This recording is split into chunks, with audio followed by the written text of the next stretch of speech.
5-ാമത്തെ അധ്യായമാണല്ലോ നമ്മൾ ചിന്തിച്ചു വരുന്നത്. കഴിഞ്ഞ ആഴ്ച ഞാൻ നിങ്ങളോട് അതിലെ 18-ാമത്തെ വാക്യത്തെ കുറിച്ച് കുറച്ച് കാര്യങ്ങൾ 1-ാമത്തെ ലേഖനം 7-ാമത്തെ അധ്യായം അതിൻ്റെ 18-ാമത്തെ വാക്യം വരെ നമ്മൾ ചിന്തിച്ചു. ആ 18-ാമത്തെ വാക്യത്തിൽ നമ്മളിങ്ങനെയാണ് കാണുന്നത്. ഒരുത്തൻ പരിച്ഛേദനയോട് വിളിക്കപ്പെടുമോ അഗിതപ്പം വരുത്തരുത്, ഒരുത്തൻ അഗിതപ്പത്തോട് വിളിക്കപ്പെടും പരിച്ഛേദന എടുക്കരുത്. 19-ാമത്തെ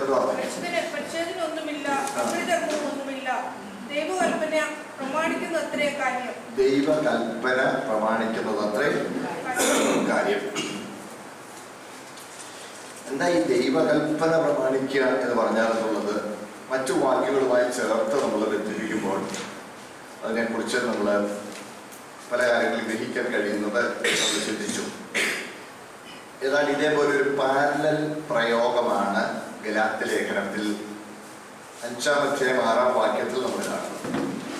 ഗലാത്യ ലേഖനം 5-ാം അധ്യായം 6-ാമത്തെ വാക്യത്തിൽ പരിച്ഛേദനയല്ല, അഗ്രഹവുമല്ല, സ്നേഹത്താൽ വ്യാപരിക്കുന്ന വിശ്വാസം അത്രേ കാര്യം. സ്നേഹത്താൽ വ്യാപരിക്കുന്ന വിശ്വാസം അത്രേ കാര്യം.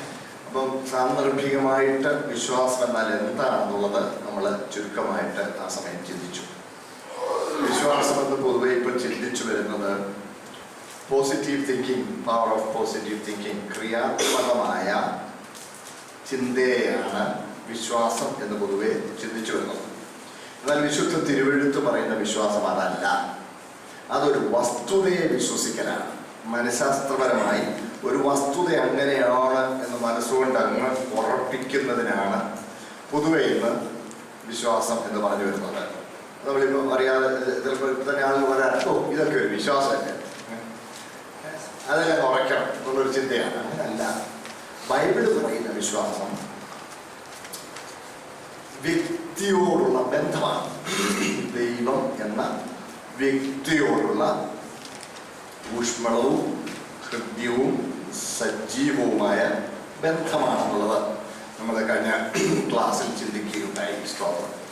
അതിൽ വളരെ മാറ്റം വരുന്നു എന്നുള്ളത് വളരെ ദുഃഖകരമായ കാര്യമാണ്. അല്പം കൂടി വിശദീകരിച്ചാൽ സ്വരങ്ങളെ, ദൈവം നമ്മെ വിളിച്ചിരിക്കുന്നത് അല്ലെങ്കിൽ മനുഷ്യനെ സൃഷ്ടിച്ചത് തന്നെ ദൈവവും മനുഷ്യനും പരസ്പരമുള്ള ഊഷ്മളമായ സ്നേഹ കൂട്ടായ്മയ്ക്കു വേണ്ടിയാണ്. നമ്മൾ ഒരിക്കലും ചിന്തിക്കരുത് ദൈവവുമായുള്ള ദൈവത്തിന് പാട്ടുപാടാൻ ഒരു കൂട്ടം സ്തുതിപാഠകന്മാരായി ദൈവം മനുഷ്യനെ സൃഷ്ടിച്ചു എന്ന് നമ്മൾ ചിന്തിക്കരുത്. അങ്ങനെ ചിന്തിക്കുന്നവരുണ്ട്. മാലാഖമാരെ സൃഷ്ടിച്ചു ദൈവത്തെ സ്തുതിക്കാൻ. ആ മാലാഖമാർ ദൈവത്തോട് മത്സരിച്ച് വീണുപോയപ്പോൾ ആ വീണുപോയ മാലാഖമാർക്ക് പകരം ദൈവത്തെ സ്തുതിക്കാനായി മനുഷ്യരെ സൃഷ്ടിച്ചു എന്ന് പറയുന്നത് ഞാൻ കേട്ടിട്ടുണ്ട്. അത് തികച്ചും തെറ്റാണ്. ബൈബിൾ അങ്ങനെ പഠിപ്പിക്കുന്നില്ല. മാലാഖമാരുടെ സ്റ്റാറ്റസ് അല്ല നമ്മളുടെ സ്റ്റാറ്റസ്. ഞാൻ ഒന്നുകൂടി ഒന്ന് പറഞ്ഞോട്ടെ കൂട്ടത്തിൽ. ഞാൻ ഈ പറയുന്ന ഏതെങ്കിലും ഒരു കാര്യത്തെക്കുറിച്ച്, ഒരു വാക്കിനെക്കുറിച്ചെങ്കിലും നിങ്ങൾക്ക് കൂടുതൽ വിശദീകരണം വേണമെങ്കിൽ നിങ്ങൾക്ക് ചോദിക്കാം. വിയോജിപ്പുണ്ടെങ്കിലും വിവരം പറയണം, നിർബന്ധമായും പറയണം. അത് നിങ്ങളുടെ അവകാശമാണ്. വസ്തുതയെ മനസ്സിൽ സങ്കല്പിച്ച് ഉറപ്പിക്കുന്നതല്ല, ദൈവം എന്ന വ്യക്തിയോടുള്ള സ്നേഹമാണ് വിശ്വാസത്തിന് ആധാരം എന്നുള്ളതിന് കഴിഞ്ഞ ക്ലാസ്സിൽ കൂടെ പറഞ്ഞു. സ്നേഹത്തിന്റെ ഫലമാണ് വിശ്വാസം. സ്നേഹത്താൽ വ്യാപരിക്കുന്ന വിശ്വാസം അത്രേ കാര്യം. അപ്പോൾ നമ്മൾ ദൈവത്തെ സ്നേഹിക്കണം. അപ്പോൾ മാലാഖമാർക്ക് പകരം സൃഷ്ടിക്കപ്പെട്ടവരല്ല. പിന്നെ നമ്മളെ ദൈവം സൃഷ്ടിച്ചത് നമ്മളും ദൈവം തമ്മിലുള്ള ഊഷ്മളമായ സ്നേഹ കൂട്ടായ്മയ്ക്കാണ്. സ്വരങ്ങളെ ഈ എപ്പോഴും ആളുകൾ ആവർത്തിച്ച് ചോദിക്കാറുണ്ട്, അത് ചെയ്തുകൊണ്ട് സ്വർഗ്ഗത്തിൽ പോയില്ലേ, ഇതും കൂടെ ചെയ്തൊന്നും കൂടെ പോവില്ലേ, പോകാതെ വരുമോ? ഇല്ലേ? കേട്ടിട്ടില്ലേ? കേട്ടിട്ടുണ്ടോ? ഞങ്ങളതിനെ ചോദിച്ചിട്ടുണ്ടല്ലേ. അതുകൂടെ ചെയ്താലേ പോവുള്ളൂ, ഇത് ചെയ്തൊന്നും കൊണ്ട് പോകാതിരിക്കും, സ്വർഗ്ഗത്തിൽ പോയില്ലേ?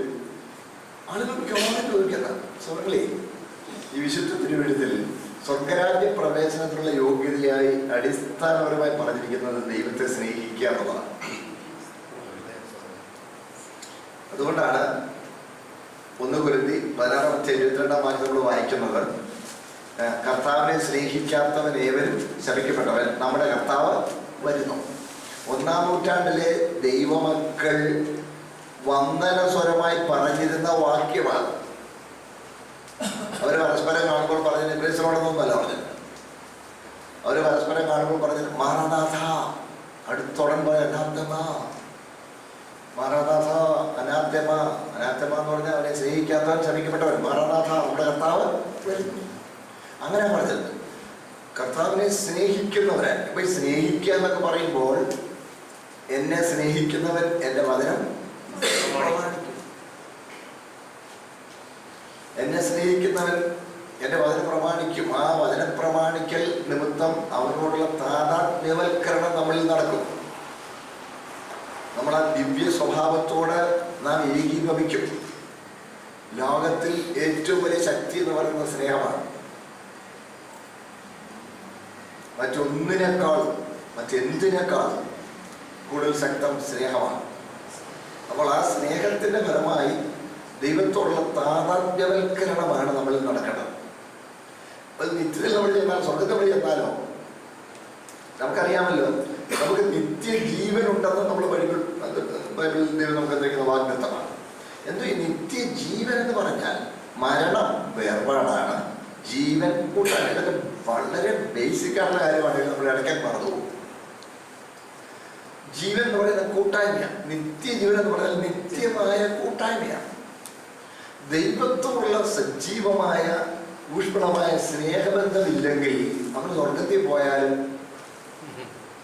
ഒരു ഫലവും. അവൻ സ്വർഗത്തിൽ ചെല്ലുമ്പോൾ അവിടെ അവനെ അനുഭവിക്കുന്ന ഏറ്റവും വലിയ പദവി എന്താണെന്നറിയാമോ? ദൈവത്തോടുള്ള കൂട്ടായ്മ ബന്ധമാണ്. ദൈവത്തോടുള്ള സജീവമായ കൂട്ടായ്മ ബന്ധമാണ്. അപ്പോൾ ആ കൂട്ടായ്മ ബന്ധം അനുഭവിക്കാൻ അവന് കഴിയുന്നില്ലെങ്കിൽ, അതല്ലേ ആമോസിന്റെ പ്രവചനം 3-ാം വാക്യം വായിക്കുന്നുണ്ട്, രണ്ടുപേർ തമ്മിൽ ഒത്തിട്ടല്ലാതെ ഒരുമിച്ച് നടക്കുമോ? പ്രകൃതത്തിലുള്ള ഏകീഭാവത്തിന്റെ ഫലമായിട്ട് മാത്രമേ ഒരുമിച്ച് നടക്കുകയുള്ളൂ. ശരിയല്ലേ? സഹയാത്രികരാണ് ഇപ്പോൾ ഒരു മനപ്പൊരുത്തം വേണം. അപ്പോൾ നമുക്ക് ദൈവവുമായുള്ള ആ കൂട്ടായ്മ ബന്ധം അനുഭവിക്കണമെങ്കിൽ ആ ദിവ്യ സ്വഭാവത്തോട് നമ്മൾ ഏകീഭവിക്കണം. ആ ദിവ്യ സ്വഭാവത്തോട് നമ്മൾ ഏകീഭവിച്ച് കർത്താവിനെ സ്നേഹിച്ച് ആ കൂട്ടായ്മയിൽ നമ്മൾ നടക്കുന്ന അനുഭവം ഇവിടെ ഉണ്ടെങ്കിൽ അതിൻ്റെ അടുത്ത പടിയിലേക്കുള്ള ഉയർച്ചയാണ് നിത്യജീവൻ എന്ന് പറയും. നിത്യജീവന്റെ അടുത്ത പടിയാണ്. അത് നമ്മൾ ബൈബിളിൽ വായിക്കുന്നുണ്ടല്ലോ. 1 യോഹന്നാൻ 5-ാം വാക്യത്തിൽ നമ്മൾ വായിക്കുന്നുണ്ട്, നമുക്ക് നിത്യജീവനുണ്ട് എന്ന് നിങ്ങൾ അറിയേണ്ടതിന്. അപ്പൊ നമുക്കിപ്പോൾ ഇവിടെ തന്നെ എന്തുണ്ട്? നിത്യജീവൻ ഉണ്ട്. സ്തോത്രം. ഇവിടെ നിത്യജീവൻ നമുക്കുണ്ട് എന്ന് പറഞ്ഞാൽ നിത്യമായി നിലനിൽക്കേണ്ട ആ കൂട്ടായ്മ ബന്ധം ഇവിടെ തന്നെ തുടങ്ങി. ദൈവത്തോടുള്ള ബന്ധം ഇവിടെ തുടങ്ങി. അതാണ് പൗലോസ്ലീഹ പറയുന്നു, ഇപ്പോൾ നാം കണ്ണാടിയിൽ കടവഴിയായി കാണുന്നു, അപ്പോൾ മുഖാമുഖമായി. ഇപ്പോൾ കർത്താവിനോടുള്ള ബന്ധം എന്ന് പറയുന്നത് ആത്മാവിന്റെ തലത്തിലാണ്. അപ്പോൾ നിത്യതയിൽ കർത്താവിനെ മുഖാമുഖം കാണുന്ന അനുഭവം, ആ അനുഭവത്തിലേക്ക് ഉയർത്തപ്പെടുകയാണ്. അപ്പോൾ കർത്താവിനെ സ്നേഹിക്കുന്നവരാണ് നിത്യജീവനെ ഓഹരിക്കാർ. ആ സ്നേഹത്തിന്റെ പ്രദർശനമാണ് വിശ്വാസം. സ്നേഹിക്കുന്നെങ്കിൽ എന്ത് ചെയ്യും?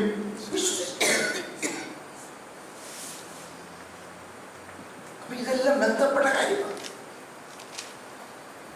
അവിടെ വിശ്വസിക്കാന്ന് പറയുമ്പോൾ ദൈവത്തോടുള്ള ബന്ധമാണ്. അത് ഞാൻ കഴിഞ്ഞ ക്ലാസ്സിൽ നമ്മൾ പറയുകയുണ്ടായി. എന്നാൽ അതിൽ നിന്നൊക്കെ വ്യത്യസ്തമായ ആശയങ്ങൾ വളരെ പ്രചരിക്കുന്നത് കൊണ്ട് നമ്മൾ അബദ്ധത്തിൽ പെട്ടുപോകുന്നു. ദൈവസഭ മനസ്സിന്റെ ഒരു തലത്തിലങ്ങ് നിൽക്കുക. വിശ്വാസം എന്ന് പറയുന്നത് സ്വന്തം മനസ്സിന്റെ തലത്തിലാണ്. അതിനെക്കുറിച്ച് ഒത്തിരി എന്ന് പറഞ്ഞാൽ നമ്മളാണെന്നുണ്ടെങ്കിലും അതിന് നേരം എടുക്കുന്നില്ല. അത് ഷിൻറ്റോയിസം എന്ന് പറയും. ഷിൻറ്റോയിസം എന്ന് പറഞ്ഞാൽ ബുദ്ധിസത്തിന്റെ ഒരു ഉപവിഭാഗമാണ് ഈ ഷിൻറ്റോയിസം. ബുദ്ധിസത്തിന്റെ ബുദ്ധമതത്തിന്റെ മറ്റൊരു ഭാവമാണ്, മറ്റൊരു രൂപമാണ് ഷിൻറ്റോയിസം. ഷിൻറ്റോയിസം എന്ന് പറയുമ്പോൾ ഷിൻറ്റോയിസത്തിൽ മനസ്സിന്റെ ശക്തി കൊണ്ട് അസാധാരണമായ കാര്യങ്ങൾ അവർ ചെയ്യും. സാധാരണ കാര്യങ്ങൾ ഇപ്പൊ ഈ യോഗയിൽ തന്നെ എന്താ സംഭവിക്കുന്നത്? മനസ്സിന്റെ ഏകാഗ്രതയും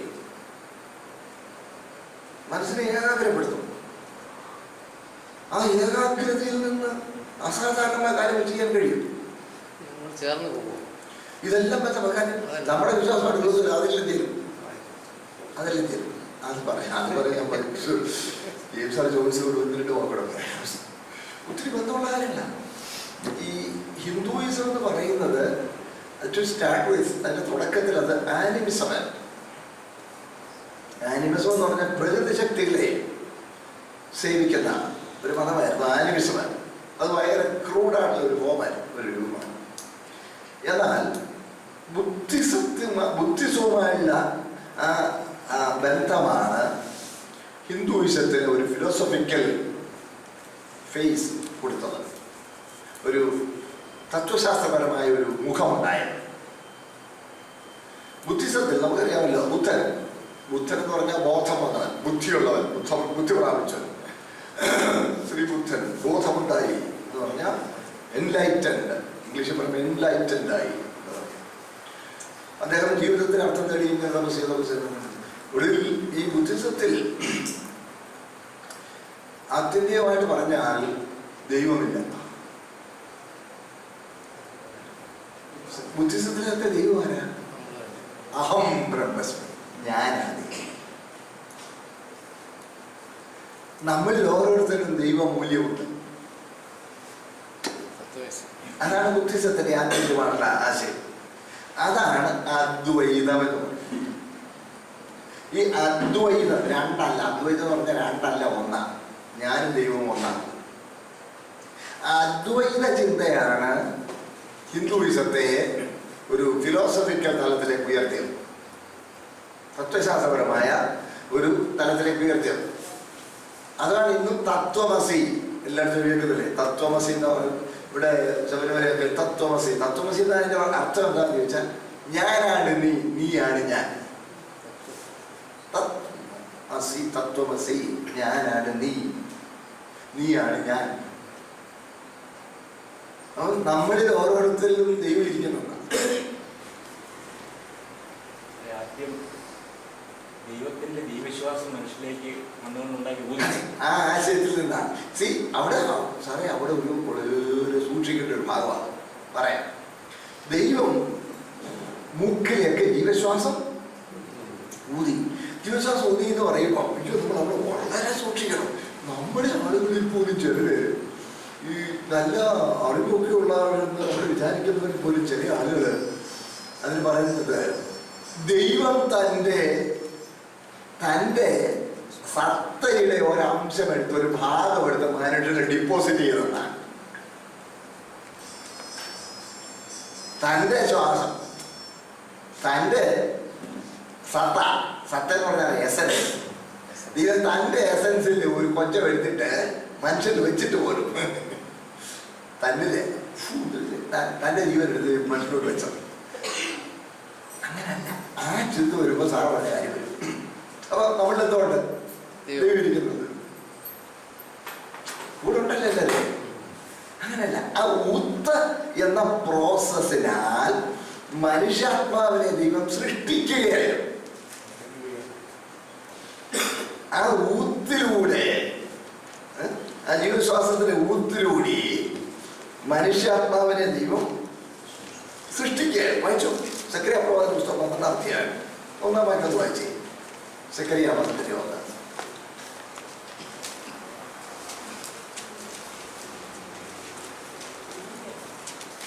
സക്രിയ 12:1. ഇസ്രായേലിനെ കുറിച്ചുള്ള യഹോവയുടെ അരുളപ്പാട്, ആകാശം വിരിക്കുകയും ഭൂമിയുടെ അടിസ്ഥാനം ഇടുകയും മനുഷ്യന്റെ ആത്മാവിനെ അവന്റെ ഉള്ളിൽ നിർമ്മിക്കുകയും ചെയ്തിരിക്കുന്ന യഹോവയുടെ അരുളപ്പാട്. മനുഷ്യന്റെ ആത്മാവിനെ അവന്റെ ഉള്ളിൽ ഒളിപ്പിക്കുകയും ചെയ്തിരിക്കുന്ന സ്തോത്രം. മനുഷ്യാത്മാവ് ദൈവത്താൽ സൃഷ്ടിക്കപ്പെട്ടതാണ്. ഊത്തിലൂടെ ദൈവം തന്റെ സത്ത എടുത്ത് മനുഷ്യരിൽ ഡിപ്പോസിറ്റ് ചെയ്യുകയായിരുന്നില്ല സൃഷ്ടിക്കാൻ. അല്ലെങ്കിൽ എന്തുകൊണ്ട് അറിയാമോ? ദൈവം മനുഷ്യരിലിരിക്കുന്നെന്നും പിന്നെ എല്ലാവരും പറയണ്ടേ അഹം ബ്രഹ്മശ്രീ ശരിയാണെന്ന്. അടുത്തത്, അപ്പോ മനുഷ്യൻ ദൈവതുല്യനായിരുന്നവരും കൂട്ടം എല്ലാവരും കൂടെ ഉണ്ടല്ലോ. അവിടെ അത് തെറ്റാണ്. മനുഷ്യാത്മാവിന് ഒരാരംഭമുണ്ട്. ആരംഭമുണ്ട്. ദൈവം നിത്യനാണെന്ന് പറയുന്നു, മനുഷ്യൻ നിത്യനാണെന്ന് പറയുന്നത് രണ്ടർത്ഥത്തിലാണ്. ദൈവം നിത്യനാണെന്ന് പറയുമ്പോൾ ദൈവത്തിന് ആരംഭവുമില്ല അവസാനമില്ല. മനുഷ്യൻ നിത്യനാണെന്ന് പറയുമ്പോൾ മനുഷ്യന് ആരംഭമുണ്ട്, അവസാനം ഇല്ല. അത് നമ്മൾ മനസ്സിലാക്കണം. ഞാൻ ഓർക്കുന്നുണ്ട്, ഞാൻ കുറച്ച് മദ്രാസിൽ താമസിച്ചപ്പോൾ ഞാൻ താമസിച്ചതിന് അടുത്ത ഒരു പ്രായമുള്ള രുക്മിണീയം ഉണ്ടായിരുന്ന വീടിൻ്റെ പേര് ഒരു വലിയ ഒരു ഹൈ ഗവൺമെൻറ് ഓഫീഷ്യലായിട്ട് റിട്ടയർ ചെയ്തതാണ്. രാവിലെ അയാൾ 4 മണിയൊക്കെ ആകുമ്പോൾ എഴുന്നേറ്റ് കുറേ പൂജകൾ, ഈ വലിയ ഭക്തരാണ്, പൂജയൊക്കെ ചെയ്ത് എല്ലാം ചെയ്ത് കഴിഞ്ഞ് അദ്ദേഹം രാവിലെ ഇങ്ങനെ നടക്കാൻ പോകുമ്പോൾ വെളുപ്പിനെ നടക്കാൻ പോകുമ്പോൾ ആരെ മനുഷ്യനെ കണ്ടാൽ ഇങ്ങനെ കൈകൊണ്ട് പോകും. കുറെ പേര് ഒന്നിച്ച് കണ്ടെങ്കിൽ കൂപ്പി പിടിച്ചുകൊണ്ടിരിക്കും. കൂപ്പി പിടിച്ചുകൊണ്ടിരിക്കും. ഞാൻ പെട്ടെന്ന് ഓരോരുത്തരെയും പ്രായമുള്ള മനുഷ്യനാണ്. അപ്പൊ അദ്ദേഹത്തോട് ചോദിച്ചു, അദ്ദേഹം എന്തുകൊണ്ടാണ് ഈശ്വരനാണ് വന്നത്? അയാളിൽ ഈശ്വരൻ ഇരിക്കുന്നു.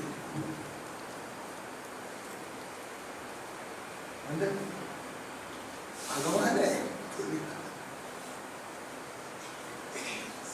അദ്ദേഹം പറയുന്നത്, ക്ഷേത്രത്തിൽ പോയി ആ വിഗ്രഹത്തിന് മുമ്പിൽ തൊഴുതിനേക്കാളും ഇതാണ് കൂടുതൽ പ്രസാദമെന്ന്. കേട്ടോ, ബ്രഹ്മസ്മി കൂടെ പോകുന്ന അതിനെ പോകുമ്പോൾ പ്രശ്നം കണ്ടോണം. എൻ്റെ കൂടെ ഉണ്ടല്ലോ. അപ്പൊ നമ്മൾ അദ്വൈതം തത്വമസി ഒന്നും നമ്മൾ ചിന്തിച്ചു. ഇവിടെ വളരെ വളരെ സൂക്ഷിക്കണം. 3 ആത്മാക്കളുണ്ട്. 3 ആത്മാക്കൾ. ദൈവാത്മാവ്, ദൈവം. മനുഷ്യാത്മാവ് സൃഷ്ടിക്കപ്പെട്ടതാണ്. ദുരാത്മാവ് സൃഷ്ടിക്കപ്പെട്ടതാണ്, പക്ഷെ സ്വയം പഴച്ചു പോയതാണ്. 3 ആത്മാക്കൾ. ദൈവാത്മാവ് ദൈവമാണ്. മനുഷ്യാത്മാവ് സൃഷ്ടിക്കപ്പെട്ടതാണ്. ദുരാത്മാവ്. 3 ആത്മാക്കളാണ്. നമ്മൾ ഇവിടൊക്കെ ഇങ്ങനെയുള്ള ഭാഗങ്ങളിലൊക്കെ വളരെ സൂക്ഷ്മതയോടെ വേണം, പ്രത്യേകിച്ച് വേദപുസ്തകം പഠിക്കുമ്പോൾ. ബൈബിൾ യേശുക്രിസ്തു ഊതി എന്ന് പറയുന്നത് ശിഷ്യന്മാരെ ഊതി. ശിഷ്യന്മാരെ ഊതി വീഴ്ത്തുന്നവര് പറയുന്ന ഒരു ന്യായീകരണമാണ്. ശ്രദ്ധിക്കണേ, പറയാം. യേശുക്രിസ്തു ഈ ഭൂമിയിൽ ആളത്വമായി പാർത്ത് ശുശ്രൂഷിച്ചിരുന്നപ്പോൾ കർത്താവ് ചെയ്ത ഓരോ ശുശ്രൂഷയും ശ്രദ്ധേയവും പ്രധാനവുമായി. ഓരോ ശുശ്രൂഷയും വളരെ അർത്ഥമുള്ള കാര്യങ്ങളാണ് കർത്താവ് ചെയ്തത്. അർത്ഥമുള്ള കാര്യങ്ങൾ. പൂർണ്ണ മനുഷ്യനെന്നും പൂർണ്ണ ദൈവമെന്നുള്ള നിലയാണ് കർത്താവിടെ പാർത്തത്. എന്നാൽ കർത്താവ് തന്റെ മനുഷ്യത്വത്തിലാണ് കൂടുതൽ ശുശ്രൂഷ ചെയ്യുന്നത്. മനുഷ്യൻ എന്ന മണ്ഡലത്തിൽ നിന്നുകൊണ്ടാണ് കൂടുതൽ ശുശ്രൂഷ ചെയ്യുന്നത്. മനുഷ്യൻ എന്ന മണ്ഡലത്തിൽ നിന്നുകൊണ്ട് ദൈവാത്മാവിനാൽ, കർത്താവിനെ പറഞ്ഞല്ലോ, 10 ശേഷം 3 കാര്യം പറയുന്നുണ്ട്, ദൈവാത്മാവിനാൽ ഞാൻ ഭൂതങ്ങളെ പുറത്താക്കും. അപ്പോൾ മനുഷ്യൻ എന്ന മണ്ഡലത്തിൽ നിന്നുകൊണ്ട് ദൈവാത്മാവിനാൽ അത്ഭുതങ്ങൾ ചെയ്തു. എന്തിനാണ് ചെയ്യുന്നതെന്ന് ചോദിച്ചാൽ നമുക്ക് മാത്രം കാണിക്കാം. അതുകൊണ്ടാണ് കർത്താവ് പറഞ്ഞത് ഞാൻ ചെയ്തതിലും അധികം. അധികം എന്ന് പറഞ്ഞിരിക്കുന്നത് ഉപയോഗിച്ചിരിക്കുന്ന പദം വെറൈറ്റി അല്ല, ക്വാണ്ടിറ്റിയാണ്. വൈവിധ്യങ്ങളിലല്ല, അളവിലാണ്. അല്ലെ പിന്നെ എന്നെ കാണിച്ചാലും അധികം ചെയ്തെന്ന് പറഞ്ഞു കഴിഞ്ഞാൽ ഇത് കർത്താവ് ചെയ്തതെന്ന് പറയാമായിരുന്നു. ശ്രദ്ധിക്കണേ. അപ്പോൾ മനുഷ്യൻ എന്ന മണ്ഡലത്തിൽ നിന്നുകൊണ്ട് ദൈവാത്മാവിനാൽ പ്രവർത്തിക്കുക. എന്നാൽ അപൂർവം ചില കാര്യങ്ങൾ ദൈവം എന്ന നിലയിൽ ചെയ്തിട്ടുണ്ട്, ദൈവത്വത്തിൽ ചെയ്തിട്ടുണ്ട്. ദൈവത്വത്തിൽ ചെയ്ത കാര്യം നമ്മൾ വിചാരിക്കുന്ന പോലെ വലിയ ലാസനെ ഉയർപ്പിച്ചൊന്നുമല്ല. ഒക്കെ പറയുമ്പോൾ നിങ്ങൾക്ക് ദേഷ്യം വരരുത്. അല്ലെങ്കിൽ പിന്നെ ഉയർപ്പിക്കുന്നതല്ല ദൈവമാണ് പോലും. ശ്രദ്ധിക്കണേ. കർത്താവ് ദൈവത്വത്തിൽ ചെയ്ത പ്രധാന കാര്യങ്ങൾ ഒന്ന്, അധ്വാനിക്കുന്നവരും ഭാരം ചുമക്കുന്നവരും നിങ്ങൾ എടുക്കുന്നത് ഞാൻ നിങ്ങളെ ആശ്വസിപ്പിക്കാമെന്ന് പറഞ്ഞത് ദൈവത്വത്തിലാണ്. കാരണം ഏതേനിൽ മനുഷ്യൻ പാപം ചെയ്തപ്പോൾ ദൈവം അവിടെ എഴുന്നള്ളി വന്നു. അവിടെ വരെ വിധി പറഞ്ഞു, മനുഷ്യാപ്പോ മുഖത്തെ വീർപ്പിടെ അപ്പം പക്ഷി പൊയ്ക്കോ, അധ്വാനിച്ചാൽ ഭൂമിയെ കുറിച്ച് നിൽക്കുന്നില്ല, പൊയ്ക്കോ, ഇറക്കി വിട്ടു. അധ്വാനത്തിനും കഷ്ടപ്പാടിനും വേണ്ടി ഇറക്കി വിട്ടു. ഏതൊരു ദൈവമാണോ അധ്വാനത്തിനും കഷ്ടപ്പാടിനും വേണ്ടി മനുഷ്യനെ ഇറക്കി വിട്ടത്, അതേ ദൈവം അവന്റെ അധ്വാനത്തിനും കഷ്ടപ്പാടിനും കാരണമായ പാപത്തിന് പരിഹാരം വരുത്തുവാനാണ് വന്നപ്പോൾ അവരെ വിളിക്കുക. അധ്വാനിക്കുന്നവരും ഭാരം ചുമക്കുന്നവരുവേ നിങ്ങൾ ഒരുവി ഞാനല്ലേ. അത് ദൈവത്വത്തിൽ, അത് ഏതെങ്കിലും പറഞ്ഞതിന്റെ നേരെ തിരിച്ചതാണ്. അടുത്തത് ദൈവത്വത്തിൽ ചെയ്തത്, അത്യേ ശപിച്ചു എന്നുള്ളത് ദൈവത്വത്തിൽ ചെയ്ത. ഇസ്രായേലിനെ പ്രത്യേക പദവിയിൽ തള്ളിക്കളയുന്നതാണല്ലോ അതിന്റെ അർത്ഥം.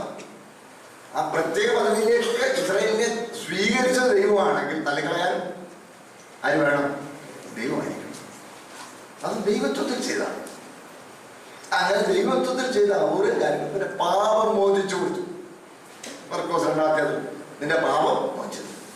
പിന്നെ അറിയാമല്ലോ മറിയയ്ക്ക് നിന്റെ പാപങ്ങൾ മോചിച്ചിരിക്കുന്നു. അപ്പൊ പാപം മോചിച്ചു കൊടുത്തു, അതും ദൈവത്വത്തിലാണ്. ഇനി ദൈവത്വത്തിൽ ചെയ്ത വേറൊരു കാര്യമാണ് അവരുടെ മേൽ ഊതി പരിശുദ്ധാത്മാവിനെ കൈക്കൊള്ളുന്നു പറയാം. ഏദനിലെ ഊത്ത് എന്ന പ്രക്രിയയിലൂടെ അവനിൽ മനുഷ്യാത്മാവിനെ സൃഷ്ടിച്ച് ആ ആത്മാവിൽ ദൈവവുമായുള്ള സംസർഗത്തിന് ഇവനെ പ്രാപ്തരാക്കി. ദൈവാത്മാവല്ലേ. വളരെ മനുഷ്യന്റെ 3 ഘടകങ്ങൾ. മണ്ണിൽ നിന്നെടുത്ത ശരീരം മണ്ണുമായിട്ടാണ് ബന്ധം. കണ്ണുകൊണ്ട് കാണുന്നു, മൂക്കൊണ്ട് മണക്കുന്നു, നാവുകൊണ്ട് രുചിക്കുന്നു, കാലുകൊണ്ട് കേൾക്കുന്നു, കൈകൊണ്ട് സ്പർശിക്കുന്നു. ഈ ഭൂമിയെ കുറിച്ച് അറിയുന്ന ശരീരമുണ്ടാണ്. ഇനി ദേഹി സ്വയം അവനവനെ കുറിച്ച് അറിയുന്ന ദേഹി. മനസ്സ്, ഹൃദയം, വിചാരം, വികാരം, ഇച്ഛാശക്തി, മനസാക്ഷി. അപ്പൊ സ്വയം എനിക്കറിയാം ഞാനിവിടെ നിൽക്കാൻ, അപ്പൊ ഞാൻ ആരാണെന്ന് എനിക്കറിയാം, എന്താ ചെയ്യുമെന്ന് എനിക്കറിയാം. നിങ്ങൾക്കറിയാം ആരാ എന്താ എവിടെ. ആ സ്വയബോധം, സ്വയത്തിനൊരു ബോധം തരും. ഇനി ആത്മാവ്, മണ്ണിൽ നിന്നെടുത്ത ശരീരത്തിന് മണ്ണിനോട് ബന്ധമുള്ള പോലെ ദൈവത്തിൽ നിന്ന് വന്നതാ അല്ലെ. ജീവശ്വാസത്തിന്റെ ഊത്തിലൂടി ആ പ്രോസസ്സിലൂടെയാണ് എന്ത് സൃഷ്ടിച്ചത്? ആത്മാവിനെ സൃഷ്ടിച്ചത്. ആ ആത്മാവായ ദൈവത്തോട് സംസർഗമുണ്ട്. പാപം ചെയ്തപ്പോൾ ഈ 3 ഘടകങ്ങൾക്ക് തകരാറുണ്ടായി. തേജസ് ചുറ്റിയിരുന്ന ശരീരം പോയി, ബലഹീനമായി. ദേഹി വഷളായി. ഞാൻ ഞാൻ ഞാൻ എന്ന ഭാവമായി. ശ്രദ്ധിക്കണേ.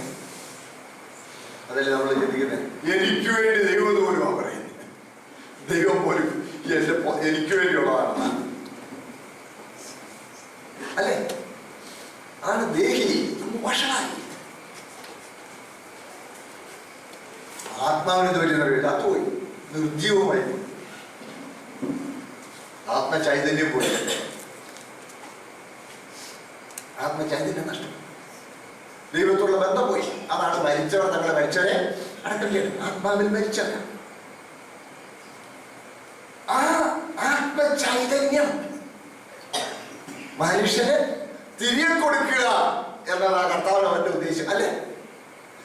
ഞാൻ തന്നെ വഴി സത്യം ജീവനുമാകുന്നു, ഞാൻ മുഖാന്തരമല്ല ആരും പിതാവിന്റെ അടുക്കൽ പിതാവിനോട് ബന്ധിപ്പിക്കാൻ. ഞാൻ വഴി സത്യം ജീവനുമാകുന്നു, ജീവന്റെ അപ്പമാകുന്നു, ജീവന്റെ വെളിച്ചമാകുന്നു. ജീവൻ നൽകുന്ന ജീവൻ ജീവൻ ജീവൻ ആ ജീവൻ തരാൻ, കൂട്ടായ്മ തരാൻ, ദൈവത്തോടുള്ള ബന്ധം അറ്റുപോയത് ആ ചൈതന്യം തരാൻ ഞാൻ വന്ന ആ ചൈതന്യം. അപ്പൊ ഒരർത്ഥത്തിൽ പറഞ്ഞാൽ ഏതനിൽ ഊതിയ ഊത്ത് പോലെ തന്നെ അതിന്റെ കൗണ്ടർ പാർട്ടായിട്ടാണ് കർത്താവ് ഉടനെ ആ ഊതുന്ന ആ പ്രോസസ്സിലൂടെ സ്തോത്രം നോക്കണേ. അന്ന് ഏതെങ്കിലും വെച്ച് ഊതിയ ആ പ്രോസസ്സിലൂടെ സജീവമായി പ്രവർത്തന നിരതമായ ദൈവ സംസർഗത്തിന് പ്രാപ്തിയുള്ള മനുഷ്യാത്മാവ് അന്ന് സൃഷ്ടിക്കപ്പെട്ടു. ആ മനുഷ്യാത്മാവിന്റെ ചൈതന്യം നഷ്ടപ്പെട്ടു. ആ മനുഷ്യാത്മാവിൽ ദൈവത്തോട് സംസർഗത്തിലുള്ള പ്രാപ്തി നൽകുന്ന ചൈതന്യം പകരുന്നതിന്റെ അടയാളമായിട്ടാണ് കർത്താവ് അവരുടെ മേൽ ഊതിയത്. അത് നമ്മളിൽ പ്രാക്ടിക്കലാകുന്നത് പരിശുദ്ധാത്മാവിനാണ്. അത് ഏതെങ്കിലും ഊതിയതിന്റെ കൗണ്ടർ പാർട്ടാണ്. അതൊരു വൺ ടൈം കാര്യമാണ്. അതൊരു ഒരിക്കലായി ചെയ്തതാണ്. മനസ്സിലാവുന്നുണ്ടേ? അല്ലാതെ ഊതിയിട്ട് ആത്മാവിനെ കൊടുക്കുന്നു, ഊതുമ്പോൾ ബോധം കിട്ടുന്നു. തിരുമേനിമാരെയൊക്കെ വാഴിക്കുന്നു. അത് ശരി, അത് എനിക്ക് പുതിയ അറിവാണ്. ദൈവത്തിന്റെ സ്ഥാനത്താണ് എന്ത് തോന്നുന്നത്? ഈ ഊതുന്നവരൊക്കെ വളരെ അത് കർത്താവ് ദൈവം എന്ന നിലയിൽ ചെയ്തതാണ്. ദൈവം എന്ന നിലയിൽ ചെയ്ത ശുശ്രൂഷയാണ്. അതൊക്കെ ചെയ്യുന്ന വളരെ സൂക്ഷിച്ചു വേണം. അങ്ങനെ സംശയിക്കാനൊന്നുമില്ല. കാരണം പരിശുദ്ധൻ എന്നുള്ള ദൈവത്തിന് മാത്രമുള്ള ഗുണവിശേഷമല്ലേ. വെളിപ്പാട് 15:4 നീയല്ലോ ഏക. ഇവര് പരിശുദ്ധൻ എന്ന് പേരെടുക്കുന്നതുകൊണ്ട് ഇവര് ഊതി ഇല്ലെങ്കിൽ കുറവായി. ഊതി കൂടെ വേണം, വേറെ വല്ലതും കൂടെ ഉണ്ടെങ്കിൽ അതും കൂടെ ചെയ്യാൻ പറ്റും. Job 34:14. If he should set his heart on it, if he should gather to himself his spirits. ഇയ്യോബല്ലേ സാറേ? Job 34:14. എടുത്തോട്ടെ സാറേ. അവൻ തന്റെ കാര്യത്തിൽ മാത്രം ദൃഷ്ടി വെച്ചെങ്കിൽ തന്റെ ആത്മാവിനെയും ശ്വാസത്തെയും മടക്കിയെടുത്തെങ്കിൽ ഒരിടവും ഒരുപോലെ കഴിഞ്ഞു പോകും, സകലത്തിലും ഒരുപോലെ കഴിഞ്ഞു പോകും. മനുഷ്യപ്പിള്ളേ അതിനകത്ത് അവൻ തന്റെ കാര്യം മാത്രം ദൃഷ്ടി വെച്ചെങ്കിൽ ആത്മാവിന്റെ ഉടമസ്ഥൻ ആരാണ്? നമ്മുടെ ആത്മാവിന്റെ ഉടമസ്ഥൻ ആരാണ്? ദൈവം. നമ്മൾ അവന്റെ വകയാണ് മൊത്തത്തിലെ. അതുകൊണ്ടല്ലേ രാജ്യങ്ങൾ പറഞ്ഞിട്ടില്ലേ ന്യായം വിധിക്കുന്നത്? അതുകൊണ്ടാണ് ന്യായം വിധിക്കുന്നത്. അവന്റെ വകയാ നമ്മള്. അതുകൊണ്ട് ഈ ശരീരം കൊണ്ട് എന്നാ കാണിക്കുന്നുള്ളതിന് ഉടമസ്ഥന് കണക്ക് കൊടുക്കണം. മധ്യാത്മ എന്ന് പറഞ്ഞ പരിശുദ്ധാത്മാവിനെ എന്നുള്ള അർത്ഥത്തിലല്ല. അതുകൊണ്ടാണ് ശ്രദ്ധിക്കണേ, മനുഷ്യനിൽ മനുഷ്യാത്മാവും ദൈവാത്മാവും അധിവസിക്കും. അതാണ് ദാവീദ് പ്രാർത്ഥിക്കുന്നത്, നിന്റെ ആത്മാവിനെ എന്നിൽ നിന്ന് നമ്മളെ കൊല്ലരുതെന്നല്ല.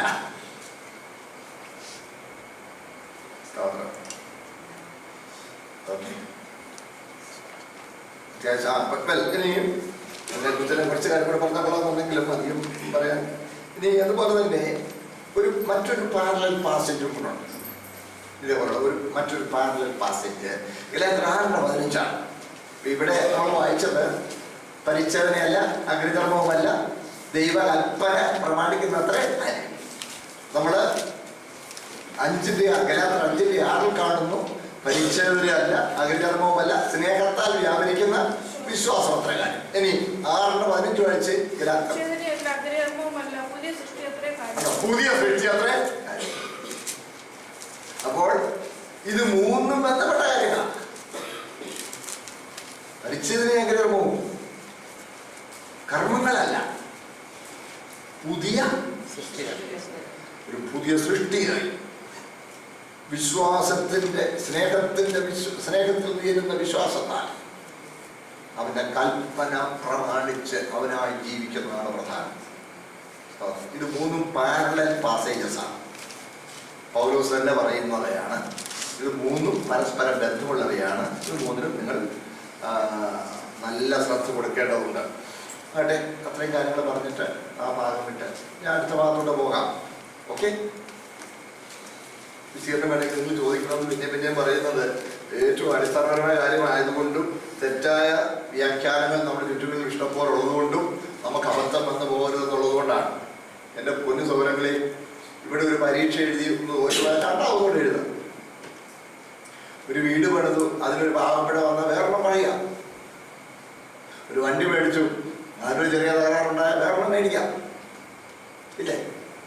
ഒരു ഷർട്ട് മേടിച്ചു, അത് ചേരി അല്ലെങ്കിൽ വേറെണ്ണം മേടിക്കാം. എന്നാൽ ഇവിടെ അബദ്ധം വന്നാൽ, ആത്മീയ വിഷയങ്ങളിൽ അബദ്ധം വന്നാൽ പോയി തിരിച്ചു വന്ന് തിരുത്താൻ അവസരമില്ല. അതുകൊണ്ട് വഞ്ചിക്കപ്പെട്ടത് നോക്കാം. അല്ലെ 19 മുതൽ ഒരുത്തൻ പരിസരം വിളിക്കപ്പെട്ടോ, അങ്ങനെ വരുത്തരുത്. 18 മുതൽ ഒരുത്തൻ അങ്ങനെ വിളിക്കപ്പെട്ടോ, പരിസരം ഒന്നുമില്ല, അത് ധർമ്മമൊന്നുമില്ല, ദൈവകൽപ്പന പ്രമാണിക്കുന്ന അത്ര കാര്യം. അടുത്ത ഭാഗം, ഓരോരുത്തരും വിളിക്കപ്പെട്ട സ്ഥിതിയിൽ തന്നെ വസിച്ചു കൊള്ളട്ടെ. നീ ദാസനായി വിളിക്കപ്പെട്ടുവോ വ്യസനിക്കരുത്. സ്വതന്ത്രനാകുവാൻ കഴിയുമെങ്കിലും അതിൽ തന്നെ ഇരുന്നു കൊള്ളുക. ദാസനായി കർത്താവ് വിളിക്കപ്പെട്ട കർത്താവിന് സ്വതന്ത്രനാകും. അങ്ങനെ തന്നെ സ്വതന്ത്രനായി വിളിക്കപ്പെട്ട ക്രിസ്തുവിന്റെ ദാസനാകും. നിങ്ങളെ വിലയ്ക്കുവാണ്ടിരിക്കുന്ന മനുഷ്യർക്ക് ദാസന്മാരാകരുത്. സഹോദരന്മാരെ, ഓരോരുത്തരും വിളിക്കപ്പെട്ട സ്ഥിതിയിൽ തന്നെ ദൈവസന്നിധിയിൽ വസിക്കട്ടെ. ഇത് വളരെ വളരെ തെറ്റിദ്ധാരണയ്ക്ക് വിധേയപ്പെട്ടതും വളരെ വളരെ വിമർശനങ്ങൾക്ക് വിധേയപ്പെട്ടതുമായ ഒരു വേദഭാഗമാണ്. നിങ്ങൾ ശ്രദ്ധിച്ച് കേൾക്കണേ. അപ്പോൾ സഹോദരങ്ങളെ, ഇവിടെ പറയുമ്പോൾ ഓരോരുത്തരും വിളിക്കപ്പെടുന്നതിൽ തന്നെ ഇരുന്നു കൊള്ളട്ടെ എന്നാണ് പൗലോസ് ഇവിടെ പറഞ്ഞിരിക്കുന്നത്. നമുക്കറിയാം, 3 വാക്യങ്ങളിൽ ഇതേ കാര്യം പൗലോസ് പറയുന്നുണ്ട്. 17-ാം വാക്യം, 20-ാം വാക്യം, 24-ാം വാക്യം. ഇത് വായിച്ചാട്ട് 17-ാം വാക്യം, 20-ാം വാക്യം, 24-ാം വാക്യം. ഓരോരുത്തരും കർത്താവ് വിഭാഗിച്ചു കൊടുത്തതുപോലെയും ഓരോരുത്തരെ ദൈവം വിളിച്ചതുപോലെയും അവനവൻ നടക്കട്ടെ. കണ്ടോ, ഓരോരുത്തരെ വിളിച്ചതുപോലെ നടന്നോട്ടെ. ഇനി 20-ാമത്തെ വാക്യം, ഓരോരുത്തരും വിളിക്കപ്പെട്ട സ്ഥിതിയിൽ തന്നെ വസിച്ചു കൊള്ളട്ടെ. ആണോ? ഓരോരുത്തരും വിളിക്കപ്പെട്ട സ്ഥിതിയിൽ 24-ാം വാക്യം. സഹോദരന്മാരെ, ഓരോരുത്തരും വിളിക്കപ്പെട്ട സ്ഥിതിയിൽ തന്നെ ദൈവസന്നിധിയിൽ വസിക്കട്ടെ. ഓരോരുത്തരും വിളിക്കപ്പെട്ട സ്ഥിതിയിൽ തന്നെ ദൈവസന്നിധിയിൽ വസിക്കട്ടെ. എന്ന് പറഞ്ഞാൽ ഒരു മാറ്റവും വരേണ്ട ആവശ്യമില്ലെന്നാണ് പൗലോസ് പറയുന്നത് തോന്നുന്നു. അതിന്റെ അർത്ഥം, വിളിക്കപ്പെട്ടപ്പോൾ എന്തോ പണി ചെയ്യുകയാണെന്നോ ആ പണിയെ ചെയ്യാവൂ, വേറൊരു പണിയും ചെയ്യാൻ പാടില്ല. ഒന്നപ്പം വിളിക്കപ്പെട്ടപ്പം പിന്നെ എന്തുവായിരുന്നു, ഏത് വീട്ടിൽ താമസമോ ആ വീടേ താമസിക്കാവോ, വേറെ വീട്ടിലേക്ക് അങ്ങനല്ല. പൗലോസ് ഇത്ര യാഥാസ്ഥിതികനാണോ? പൗലോസ് സമത്വത്തിന് വേണ്ടിയും അടിമത്വവും മറ്റും ഇല്ലാതാക്കുന്നതിന് വേണ്ടി നിൽക്കേണ്ട ആളല്ലേ? ഇവിടെ പൗലോസ് അടിമത്വത്തെ മഹത്വവൽക്കരിക്കുകയാണോ? കാര്യം അവിടെ പറയുമ്പോ ദാസനെ വിളിക്കപ്പെട്ടോ, ദാസനായിരുന്നു അല്ല വൈകട്ടെ. പിയൂണായിട്ടാണോ നീ ജോലിയിൽ നീ രക്ഷിക്കപ്പെട്ടത്? പിയൂണായിരുന്നു, ഓഫീസറുകാരോ ഒക്കെങ്കിലും പിയൂണായിരുന്നു. അതുപോലെ നമുക്ക് തോന്നും, പെട്ടെന്ന് തോന്നും ഇതെന്താ ഈ പൗലോസിനോട് പറയുന്നത്. സോറി, ഇതാണ് നമ്മൾ മനസ്സിലാക്കുന്നതിന്റെ പ്രധാന പ്രശ്നമാണ്. അറിയാമല്ലോ, വേദപുസ്തകത്തിൽ തിയോളജിയിൽ ടെൻഷനേ ഉള്ളൂ, പ്രോബ്ലം ഇല്ല എന്ന് നമ്മൾ പറഞ്ഞിട്ടുണ്ട്. ടെൻഷൻ നമ്മൾ മനസ്സിലാക്കുന്നതിനുണ്ടാകുന്ന വ്യത്യാസമാണ് അവിടുത്തെ പ്രധാന പ്രശ്നം. 20 മുതൽ 24 വാക്യങ്ങളിൽ സമൂഹത്തിന്റെ സ്റ്റാഗ്നേഷനാണോ പൗലോസ് പ്രപ്പോസ് ചെയ്യുന്നത്? The society should be stagnated. നമുക്കറിയാമല്ലോ, സമൂഹം മുഴുവൻ അതുപോലെ തന്നെ ഇപ്പൊ അങ്ങനെ നിന്നോ എന്നുള്ളത് പോലെ ആണോ? ഒരിക്കലും ഒരു മാറ്റം വരുന്നതെന്നാണോ പൗലോസ് പറയുന്നത്? മാത്രമല്ല, അസമത്വവും അടിമത്വവും നിലനിൽക്കുന്ന സമൂഹത്തിൽ നീതിക്കായും സമത്വത്തിനായും സ്വാതന്ത്ര്യത്തിനായും ആഗ്രഹിക്കുക പോലും ചെയ്യരുതെന്നാ പറഞ്ഞേക്കുന്നത്. ആഗ്രഹിക്കാൻ പാടില്ലെങ്കിൽ പിന്നെ അതിനുവേണ്ടി പരിശ്രമിക്കാൻ പാടുണ്ടോ? പൗലോസ് എന്താ ഇവിടെ ഉദ്ദേശിക്കുന്നത്? ഏതായാലും മാത്രമല്ല, പൗലോസ് സമത്വത്തിനും സ്വാതന്ത്ര്യത്തിനും വേണ്ടി നിലകൊണ്ട ആളാണല്ലോ. അപ്പൊ നമ്മളൊരു കാര്യം കൈകാര്യം ചെയ്യുമ്പോൾ നമ്മളതിന്റെ എല്ലാ വശങ്ങളും എടുക്കണമല്ലോ. പൗലോസ് അപ്പൊ അടിമത്വത്തെ പിന്താങ്ങിയിരുന്ന മനുഷ്യനാണോ? അല്ല, സമത്വത്തിനും സ്വാതന്ത്ര്യത്തിനും വേണ്ടി നിലകൊണ്ട ആളാണല്ലോ. ഉദാഹരണം ഒന്നെടുത്ത അതേ കൊരിന്ത്യർക്ക് എഴുതിയ അടുത്ത ലേഖനം 2 കൊരിന്ത്യർ എഴുതി 2 കൊരിന്ത്യർ 8:13-14 വായിച്ച്. 2 കൊരിന്ത്യർ 8:13-14 വായിച്ച്. മറ്റുള്ളവർക്ക് സുഭിക്ഷവും നിങ്ങൾക്ക് ദുർഭിക്ഷവും വരണം എന്നല്ല, സമത്വം വേണം എന്നത്രേ. സമത്വം ഉണ്ടാകുവാൻ തക്കവണ്ണം അവരുടെ സുഭിക്ഷ നിങ്ങളുടെ ദുർഭിക്ഷത്തിന് ഉതകേണ്ടതിന് ഇപ്പോൾ നിങ്ങൾക്കുള്ള സുഭിക്ഷ അവരുടെ ദുർഭിക്ഷത്തിന് ഉതകട്ടെ. പഴയ വാക്യമൊക്കെ ഉദ്ധരിച്ചുകൊണ്ടാണ് പൗലോസ് പറയുന്നത്. ഏറെ പെരുക്കിയവൻ ഏറെയും കുറെ പെരുക്കിയവൻ കുറവും കണ്ടില്ല. നമുക്കറിയാമല്ലോ, പരവേശം പിടിച്ചിട്ട് അവരെ കിട്ടിയതല്ലേ ഓരോരുത്തർ ഇടകിൽ പെരുക്കിക്കൊണ്ടാണ് പറഞ്ഞത്. ഇവര് ചെന്ന് വെപ്രാളം കാണിച്ച് എല്ലാം മന്ന അവിടെ തുടങ്ങിയപ്പോൾ ഒത്തിരി ഒഴിയോ കൂട്ടിക്കോടി ഇടകഴി കൊണ്ടാണെന്നപ്പോൾ ഏറെ പെരുക്കിയവൻ ഏറെയില്ല, കുറെ പെരുക്കിയവന് കുറവില്ല. എല്ലാവർക്കും ഈക്വലാണ്. ഒരർത്ഥത്തിൽ പറഞ്ഞ വലിയ പരവേശം കാണിക്കുന്നത് കാര്യമൊന്നും എന്താ ചോദിച്ചാൽ, ഈ ഒരുത്തര് ഇടങ്ങഴി കൂടെ കഴിക്കൂല. എന്നിട്ടോ മനുഷ്യന്റെ സ്വഭാവം ഇവിടെ പിന്നെ കണ്ടു. ഈ പഴയത്തിൽ നമുക്ക് അവരാണെന്ന് എന്നാൽ നാളെ വന്നില്ലേ എന്നാ ചെയ്യും പറഞ്ഞിട്ട്. അതുകൊണ്ട് ഒരു കാര്യം ചെയ്യാം, കുറച്ച് മാറ്റി വെച്ചേക്കാം. കാര്യം അന്ന് അവർ ഇടങ്ങഴി കഴിക്കണതാ. അതിൽ കുറച്ച് മാറ്റി വെച്ചു. പിറ്റേന്ന് എഴുതപ്പെടുന്നതിന് എല്ലാം ക്രമിച്ചു. മോശ അവരെ സഹായിക്കും. എന്നാൽ അതേ സമയത്ത് ശബത്തിൽ വെള്ളിയാഴ്ച ഇരട്ടി ശേഖരിച്ചോളാം. നമ്മൾ വായിക്കുന്നത് കുറെ പേര് ഇരട്ടിയാക്കി ശേഖരിച്ചു. അരമണിക്കൂർ പെറുക്കുന്നതിന് വരാതെ 1 മണിക്കൂറൊക്കെ പെറുക്കി. പക്ഷെ വേറെ അതേ ഭാഗം തന്നെ പറഞ്ഞിട്ടുണ്ട്, ഇടവിലുകൊണ്ട് അളന്നപ്പോൾ പെറുക്കിക്കൊണ്ട് വന്ന ഡബിളുണ്ട്. ഒരർത്ഥത്തിൽ പറഞ്ഞാൽ ഈ നമ്മുടെ ഈ ഭൗമിക ജീവിതത്തിന്റെ ഈ അധ്വാനവും ഇതുപോലെ തന്നെ ചിലർ കിടന്നങ്ങ് കുത്തി മറിഞ്ഞ് കൂട്ടായ്മയുമില്ല, പ്രാർത്ഥനയുമില്ല, ഒന്നുമില്ല. ഓവർ ടൈം തന്നെ ഇവന് നിലത്തിരിക്കാൻ നേരിട്ട് എനിക്കറിയാൻ പറ്റില്ല. അവസാനം ഈ എന്നതാണ് ഒടുക്കം വരുമ്പോ എല്ലാം പ്രവാചകനല്ല ഓട്ടസഞ്ചി പെട്ടെന്ന് കാശിട്ട മാതിരിക ഇടുന്നുണ്ടോ, അധ്വാനിക്കുന്നു, ഇടുന്നു, എന്തിയത് കാണുന്നില്ല, പോകുന്നു. ദൈവം സഹായിച്ചെങ്കിലേ നമുക്ക് സംതൃപ്തി ഉണ്ടാകും. ദൈവം സഹായിച്ചാൽ പിന്നെ സംതൃപ്തി ഉണ്ടാകുക നമ്മൾ വിചാരിക്കുന്നതൊന്നുമല്ല. സ്തോത്രം. ദൈവത്തിന് അത്ഭുതങ്ങൾ തന്നെ പ്രവർത്തിക്കാൻ തീർച്ചയായിട്ടും കഴിയുന്നവരാണ് ദൈവം എന്ന് മറക്കുന്നത്. അതെ, അപ്പോൾ ഈ കാര്യങ്ങൾ കൊണ്ട് എടുത്ത് ഉദ്ധരിച്ചിട്ടാണ് ഓരോ പറയുന്നു എന്താ വേണ്ടത്? സമത്വം വേണം. അപ്പൊ സമത്വത്തിന് വേണ്ടിയും സ്വാതന്ത്ര്യത്തിന് വേണ്ടിയും ഒക്കെ നിലകൊണ്ട ശ്രേഷ്ഠനായ അപ്പോസ്തലനാണ് പൗലോസ്. പക്ഷെ പൗലോസ് ഇവിടെ പറയുന്നത് കണ്ടിട്ട് ദാസനായിട്ട് വിളിക്കപ്പെട്ടോ? ദാസനായിട്ടായിരുന്നു.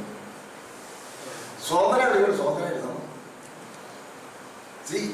അപ്പോൾ പൗലോസ് ഇവിടെ അർത്ഥമാക്കുന്നത് എന്താണ്? ഇവർ ചോദിച്ച ചോദ്യവുമായിട്ട് ബന്ധപ്പെട്ടാണ്. ഈ സാഹചര്യത്തിൽ കൊരിന്തിൽ സാമൂഹ്യമായ ഭയങ്കര അനുകൂലിത്തുകൾ മീൻസ് ഡിസോർഡർ ഉണ്ടാകുന്ന ഒരു പശ്ചാത്തലം ഉണ്ടായി. കാര്യം ഇന്നത്തെ സമൂഹമല്ല അന്ന് ശരിക്കും അടിമകളുണ്ട്. അടിമകളെന്ന് പറഞ്ഞാൽ ഒരുത്തൻ വാസ്തവം പറഞ്ഞാൽ ഇവിടെ നിന്ന് ഇപ്പോഴാണ് കടം കയറിയാൽ 2 ഓപ്ഷൻസ് ആണല്ലോ. ഒന്നുകിൽ ജയിലിൽ പോവുക, പക്ഷെ ചില അതുപോലും ചെയ്യത്തില്ല, അവിടെ തന്നെ ആത്മഹത്യ. ഇതൊക്കെയല്ലേ ഇവിടെ നടക്കുന്നത്. എന്നാൽ 5 ലക്ഷം രൂപ കടമായി. 5 ലക്ഷം രൂപ കടമാകുമ്പോൾ അവരെന്ത് ചെയ്യുന്നറിയാമോ? സ്വത്തെല്ലാം വെച്ച് 3 ലക്ഷം കിട്ടി, പിന്നെ 2 ലക്ഷം രൂപ കടം. 2 ലക്ഷം രൂപ കടമാണ് എന്ത് ചെയ്യാൻ ഒക്കെ അറിയാമോ? അടിമയായിട്ട് പോകാം.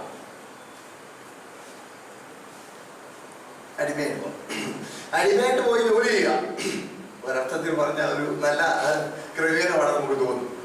ജോലി ചെയ്യുമ്പോൾ അത് അടിമയായിരിക്കുമ്പോൾ ജോലി ചെയ്യുന്നതിനെല്ലാം കണക്കുണ്ട്. അപ്പൊ ഒരു ദിവസത്തെ അവരുടെ ജോലി കൊണ്ട് ഇത്ര രൂപ.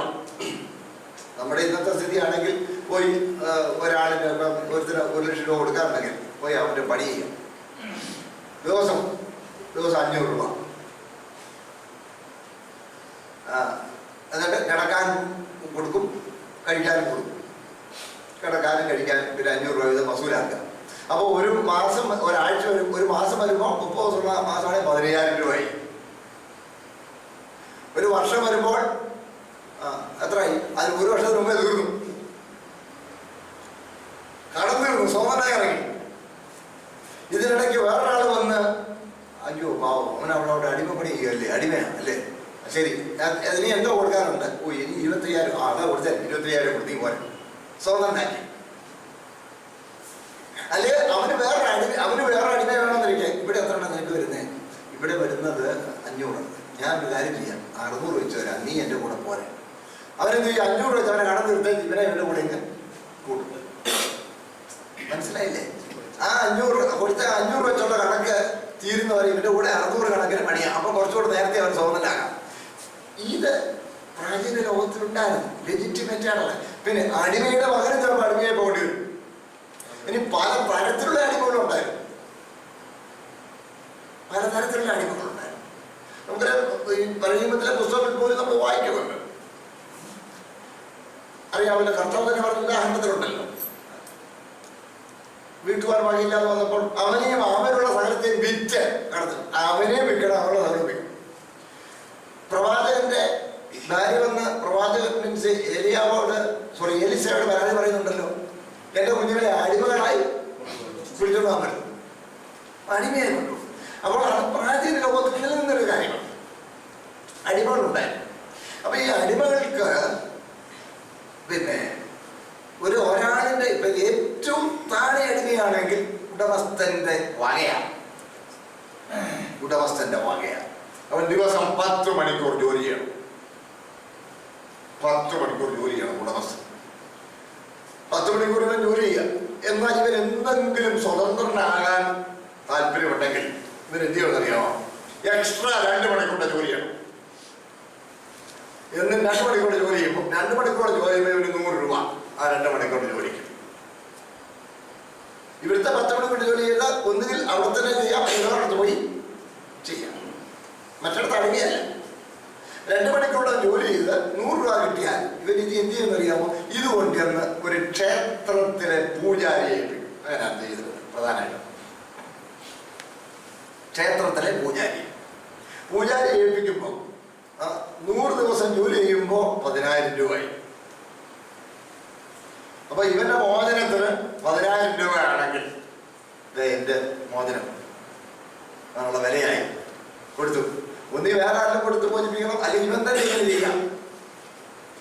അപ്പോൾ ഉടമസ്ഥൻ വരും, പൂജാരി അടുത്ത് വരും, പൂജാരി പറയും 10,000 എൻ്റെ ആയി, അവൻ സ്വതന്ത്രനായി. അങ്ങനെ സ്വതന്ത്രനാകാൻ കഴിയും, മനസ്സിലായില്ലേ? അല്ലെ വേറൊരാൾ വന്ന് ഇവന്റെ വില കൊടുത്തിട്ട് ഇവനെ എന്ത് ചെയ്യാം? സ്വതന്ത്രനാക്കാൻ കഴിയും. അപ്പൊ അങ്ങനെ തന്നെ എന്നാൽ അങ്ങനൊന്നും ചെയ്യരുത് എന്ന് പൗലോസ് പറയുന്നത് പോലെ നമുക്ക് തോന്നുന്നത്. ഒന്ന്, ഇതിൽ സന്ദർഭം അനുസരിച്ചു വേണം പല കാര്യങ്ങളും നമ്മൾ ഗ്രഹിക്കേണ്ടത്. ഞാനൊന്ന് കാണിച്ചു തരാം. നീ ദാസനായി വിളിക്കപ്പെട്ടുവോ വ്യസനിക്കരുത്, അതാണ് ഒന്നാമത് മനസ്സിലാക്കുന്നത്. ഓരോരുത്തർ വിളിക്കപ്പെടുന്ന നിലയിൽ ഇരുന്നോട്ടെ എന്ന് പറഞ്ഞാൽ നിന്റെ അവസ്ഥ എന്താണോ ആ അവസ്ഥയിൽ നീ തൃപ്തനായിരിക്കുക. നിന്റെ അവസ്ഥ ഒരിക്കലും നീ സ്വയസഹതാപത്തിന് വിധേയപ്പെടരുത്. ചില ആളുകളുണ്ടല്ലോ, ഏറ്റവും വലിയ സങ്കടം എന്താണെന്ന് ചോദിച്ചാൽ സ്വയസഹതാപം. എന്റെ ഗതി ഇതാണല്ലോ. നമ്മൾ പലപ്പോഴും നമ്മളെയൊക്കെ മുകളിലുള്ളവരുടെ കാര്യം നോക്കുന്നു, എനിക്കതില്ലല്ലോ എന്നോർത്ത് സ്വയസഹതാപത്തിന് വിധേയപ്പെടുന്നത്. അതുണ്ടാകരുത്, നീ വ്യസനിക്കരുത്. അടുത്തത്, സ്വതന്ത്രനാകുവാൻ കഴിയുമെങ്കിലും അതിൽ തന്നെ ഇരുന്നു. അവിടെ ഒരു ചെറിയ പെസക് നമ്മുടെ തർജ്ജിമയിൽ വന്നിട്ടുണ്ട്. പെസക് വന്നിട്ടെന്ന് പറഞ്ഞാൽ ഈ ഗ്രീക്കിൽ ഉപയോഗിച്ചിരിക്കുന്ന പദം ശ്രദ്ധിക്കണേ, ഉപയോഗിച്ചിരിക്കുന്ന ആ പ്രയോഗം ഇങ്ങനെയും തർജ്ജമ ചെയ്യാം, വേറൊരു നിലയിൽ തർജ്ജമ ചെയ്യാം. കേൾക്കുന്നുണ്ടേ? തൊട്ടുമേളിൽ പറഞ്ഞിരിക്കുന്നു ഓരോരുത്തരും വിളിക്കപ്പെടുന്ന രീതിയിൽ തന്നെ വസിച്ചുകൊള്ളട്ടെ.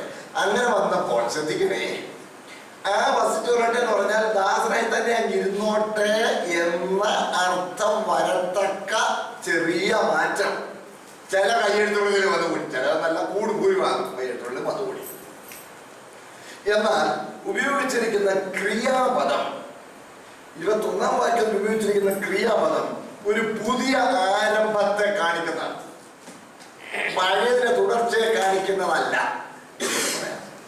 ശ്രദ്ധിക്കണേ, 21-ാം വാക്യത്തിൽ കാണുന്ന ക്രിയാപദം, ഇരുന്നു കൊള്ളുക എന്നുള്ള ക്രിയാപദം ഉണ്ടല്ലോ, ആ ക്രിയാപദം ഒരു പുതിയ ആരംഭത്തെ കാണിക്കുന്ന വാക്കാണ്. പഴയതിൽ തന്നെ തുടർന്നു കൊള്ളുക എന്ന ആശയമല്ല, ഒരു പുതിയ ആരംഭത്തെ കാണിക്കുന്ന വാക്കാണ് അവിടെ മൂലകൃതിയിൽ ഉപയോഗിച്ചിരിക്കുന്നത്. അപ്പോൾ നമുക്ക് ഇങ്ങനെയാണ് തർജ്ജമ ചെയ്യണം. അതായത് എന്നിട്ട് കൂടുതൽ വിശദീകരിച്ചു തരാം.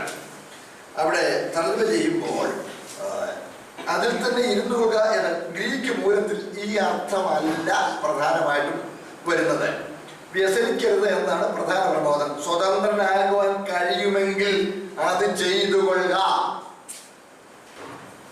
മനസ്സിലായോ? എങ്കിലും എന്നുള്ളതങ്ങ് മാറി സ്വതന്ത്രനാകാൻ കഴിയും എങ്കിൽ. മനസ്സിലായോ? ആ ഒരു ചെറിയ സ്ട്രോക്ക് മാറുന്നേ ഉള്ളൂ.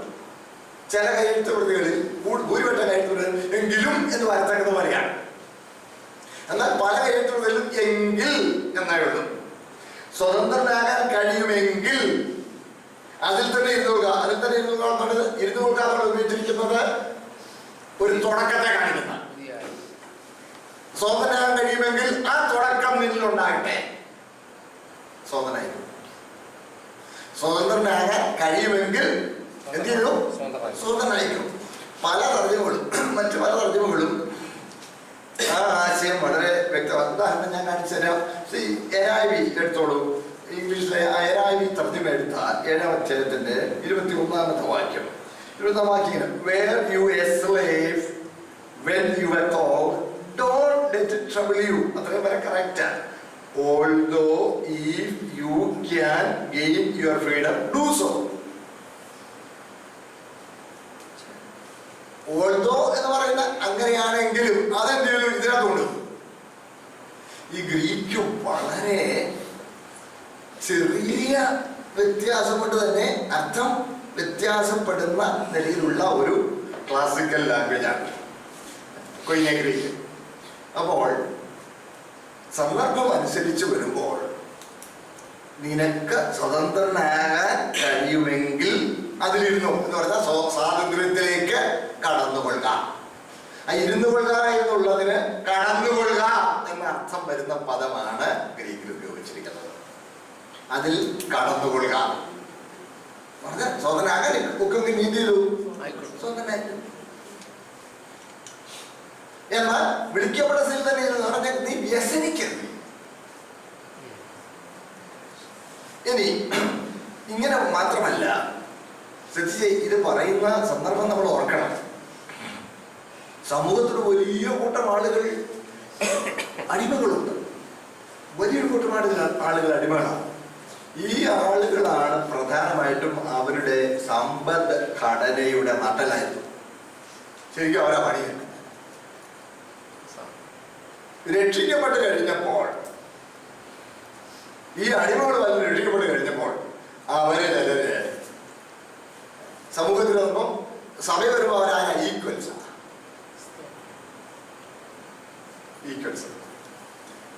ഒരു പാത്രത്തിൽ നിന്ന് കുടിക്കുക, ഒരപ്പത്തിൽ നിന്ന് ഭക്ഷിക്കുക, തൊട്ട് ഒരുമിച്ചിരുന്ന് സ്നേഹചുംബനം കൊടുത്ത് ഒരു കർത്താവിനെ സ്തുതിക്കുകയും ഒരാത്മാവിനെ പ്രാപിക്കും, ഒരു പ്രമാണപ്രകാരം ജീവിക്കുകയും ചെയ്ത അങ്ങനെ വന്നപ്പോൾ ചിലരൊക്കെ യജമാനന്മാരെ അല്ലെങ്കിൽ അവരുടെ മാസ്റ്റേഴ്സിനെ അലക്ഷ്യമാക്കാൻ തുടങ്ങി. നമുക്കറിയാമല്ലോ, പിന്നെ മറ്റു ലേഖനങ്ങൾ പോലെ പറയുന്നത് ഇങ്ങനെ അലക്ഷ്യമാക്കാൻ തുടങ്ങിയപ്പോൾ സമൂഹത്തിൽ അവിടെ ഇച്ചിരി എന്തുകൊണ്ടായി? ഇച്ചിരി ഒരു അലുകുലുത്തുകൾ ഡിസോർഡർലി ബിഹേവിയർ. അതുകൊണ്ടാണ് പത്രോസിനായി പറയുന്നുണ്ട്, നീ നിന്റെ സഹായം അനുഭവിക്കുന്നവൻ നിന്റെ സഹോദരനാണെങ്കിൽ കൂടുതൽ ആത്മാർത്ഥത അവനെ സേവിക്കാത്രേ വേണം. അങ്ങനെ സമൂഹത്തിൽ ഇങ്ങനെ ഈ പ്രോബ്ലം ഉണ്ടായപ്പോൾ ഇതൊക്കെ അവർ എഴുതി ചോദിച്ച കാര്യമാണ്. അവരെഴുതി ചോദിച്ച കാര്യമൊന്നും മറുപടി പറയുകയല്ലേ? എഴുതി ചോദിച്ചപ്പോൾ പറയുക, നീ വ്യസനിക്കരുത്. സ്വന്തനാകാൻ എന്ത് ചെയ്തു? സ്വന്തനായിക്കും. നീ വിളിക്കപ്പെടുന്നതിൽ തന്നെ നിന്നുകൊള്ളുക. ഇനി അതിന് കാരണമുണ്ട്, താഴെ പറയുന്നുണ്ട്, ആളുടെ ഒരുപാട് ഈ ഭാഗം കൂടുതൽ വ്യക്തമാക്കുന്നുണ്ട്. നീ ദാസനായി വിളിക്കപ്പെട്ടു, വ്യസനിക്കരുത്. സ്വന്തനാകാൻ കഴിയുമെങ്കിൽ അതിൽ തന്നെ കടന്നുകൊള്ളുക. മനസ്സിലായോ? സ്വതന്ത്രനാകാൻ കഴിയുമെങ്കിൽ അതിലേക്ക് കടന്നുകൊള്ളുക. അങ്ങനെ നമുക്ക് പറഞ്ഞു വേണം. അടുത്തത് അതിലേക്ക് കടന്നുകൊള്ളുക. ദാസനായി ദാസനായി കർത്താവ് വിളിക്കപ്പെട്ടവൻ കർത്താവിന്റെ സ്വതന്ത്രനാകുന്നു. നീ ദാസനായി വിളിക്കപ്പെട്ടോ, നീ കർത്താവിന്റെ സ്വതന്ത്രന. വലിയ സ്വാതന്ത്ര്യം കിട്ടിക്കഴിഞ്ഞു. ഏതാ? പാപത്തിൽ നിന്നും നരകത്തിൽ നിന്നുള്ള സ്വാതന്ത്ര്യം നിനക്ക് കിട്ടിക്കഴിഞ്ഞു. നീ കർത്താവിന്റെ സ്വതന്ത്രനാകുന്നു. അങ്ങനെ തന്നെ സ്വതന്ത്രനായി വിളിക്കപ്പെട്ടവൻ. നീ വലിയ തലങ്ങളൊന്നും കാണിക്കുന്നുണ്ടോ ചേട്ടാ? നീ ആരാ? നീ ക്രിസ്തുവിന്റെ ദാസൻ. സ്തോത്രം. എല്ലാരും സ്വതന്ത്രന്മാരുമാ, എല്ലാരും ദാസന്മാരുമാ. എല്ലാവരും ലൂടെ ഉണ്ടല്ലോ. എങ്കിലും സമൂഹത്തിന്റെ ഭംഗിയായ നടത്തിപ്പിന് വേണ്ടി അന്യോന്യം കീഴ്പ്പെട്ടും ബഹുമാനിച്ചും കരുതിയും അനുസരിച്ചും പോകേണ്ടത് സമൂഹത്തിന് ആവശ്യം. നമ്മുടെ സമൂഹത്തിന് എന്തോ, കേരളത്തിൽ എന്തോ സംഭവിച്ചേക്കുന്നത്? ഇവിടെ പണിയാൻ ആരും അല്ല. നല്ല ശമ്പളം ഇപ്പം ജോലി ചെയ്താൽ കിട്ടും. നല്ല ശമ്പളം കിട്ടുമെങ്കിലും ആളുകൾ പണിയുന്നില്ല. എന്തുകൊണ്ടാണ്? അവരെ ചില്ലറ കൊടുത്താൽ റേഷൻ കിട്ടും, ബാക്കി അവൻ കൊണ്ടുവരുന്നത് കുടിക്കുക, പിന്നെ രാഷ്ട്രീയം കളിക്കുക. നിങ്ങൾ എൻ്റെ കൂടെ ഉണ്ടോ? ആരും ആരെയും അടിമയായിരിക്കുകയല്ല, പരസ്പരം ബഹുമാനിക്കുകയും പരസ്പരം കരുതുകയും സ്നേഹിക്കുകയും ചെയ്യുന്ന ഒരു വ്യവസ്ഥിതി. അതാണ് സമൂഹത്തിന്റെ തുടർന്നുള്ള നിലനിൽപ്പിന് ആവശ്യം. ഒരർത്ഥത്തിൽ പറഞ്ഞാൽ ഇന്നിപ്പോൾ ഏത് ജോലി ചെയ്യുന്ന ആളാണെങ്കിൽ, ഉത്സാഹിയായിട്ട് ജോലി ചെയ്യുന്ന ആളാണെങ്കിൽ ആ ആളിന് ഒരാക്ഷേപവും ഇല്ല, ഒരുവിധം മാന്യമായി ജീവിക്കാൻ കഴിയില്ലേ? മാസം 500 രൂപ വെച്ച്, ദിവസം 500 രൂപ വെച്ച് കിട്ടിയാൽ 6 ദിവസം ജോലി ചെയ്താൽ അവന് 3000 രൂപ മിച്ചമായിക്കോട്ടെ. ആഴ്ചയിൽ 2000 രൂപ അവന് മിച്ചം ഉണ്ടാക്കാം. മാസം 8000 രൂപ മിച്ചം ഉണ്ടാക്കാം. 1896 ഒരാക്ഷേപവും ഇല്ലാതെ 1,00,000 രൂപ ഉണ്ടാക്കാം. അത് ചിട്ടയുള്ളവനായിരിക്കണം, ദൈവഭക്തിയോടെ ജീവിക്കണം. ശ്രദ്ധിക്കണേ. അപ്പോൾ പരസ്പരമുള്ള കരുതലും സ്നേഹവും ബഹുമാനവും സമൂഹത്തിൽ നിലനിൽപ്പിന് ആവശ്യമാണ്. അതുകൊണ്ട് സഹോദരൻ എന്ന് വെച്ച് അലക്ഷ്യമാക്കരുതെന്ന് മറ്റു ഭാഗത്ത് പറയുന്നത് പോലെ അവിടെ ഇങ്ങനെ പ്രോബ്ലം ഉണ്ടായതുകൊണ്ട് പൗലോസ് പറയുന്നതാണ് ഈ സന്ദർഭം. ഞാൻ പറഞ്ഞ് മനസ്സിലായല്ലോ. ഇനി ഇവിടെ വേറെ 1-2 സന്ദേശം കൂടി നമുക്ക് ഇതിനകത്തൊന്നും എടുക്കാറുണ്ട്. സൗരങ്ങളെ, രക്ഷിക്കപ്പെട്ട് ദൈവവചനായി എന്ന് കരുതി അവന്റെ ഭൗമികമായ ചുമതലകളിൽ നിന്ന് മോചിതനാകുന്നില്ല. ദേഷ്യപ്പെടുന്നത് ഞാനൊരിക്കലും ഒരു കുടുംബത്തിൽ പ്രശ്നം തീർക്കാൻ പോയിരുന്നു. ആ സഹോദരി ഇച്ചിരി ഓവർ സ്പിരിച്വലാണ്.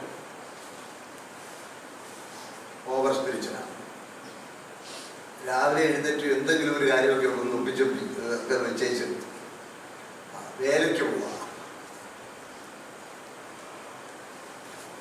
യോഗം തുടങ്ങുന്നതിന് മുമ്പ് 10 വീട് കയറാമെന്ന് ഞാൻ തീരുമാനം എടുത്തിട്ടുണ്ട്. ഉടമ്പടി മാറ്റി കൂടാ. 10 വീട് കയറിയച്ച് യോഗത്തിന് പോകാം. യോഗം കഴിഞ്ഞ് വന്നേച്ച് കുടുംബകാര്യം നോക്കാതെ, കുഞ്ഞുങ്ങളുടെ കാര്യത്തിൽ ശ്രദ്ധയില്ലാതെ,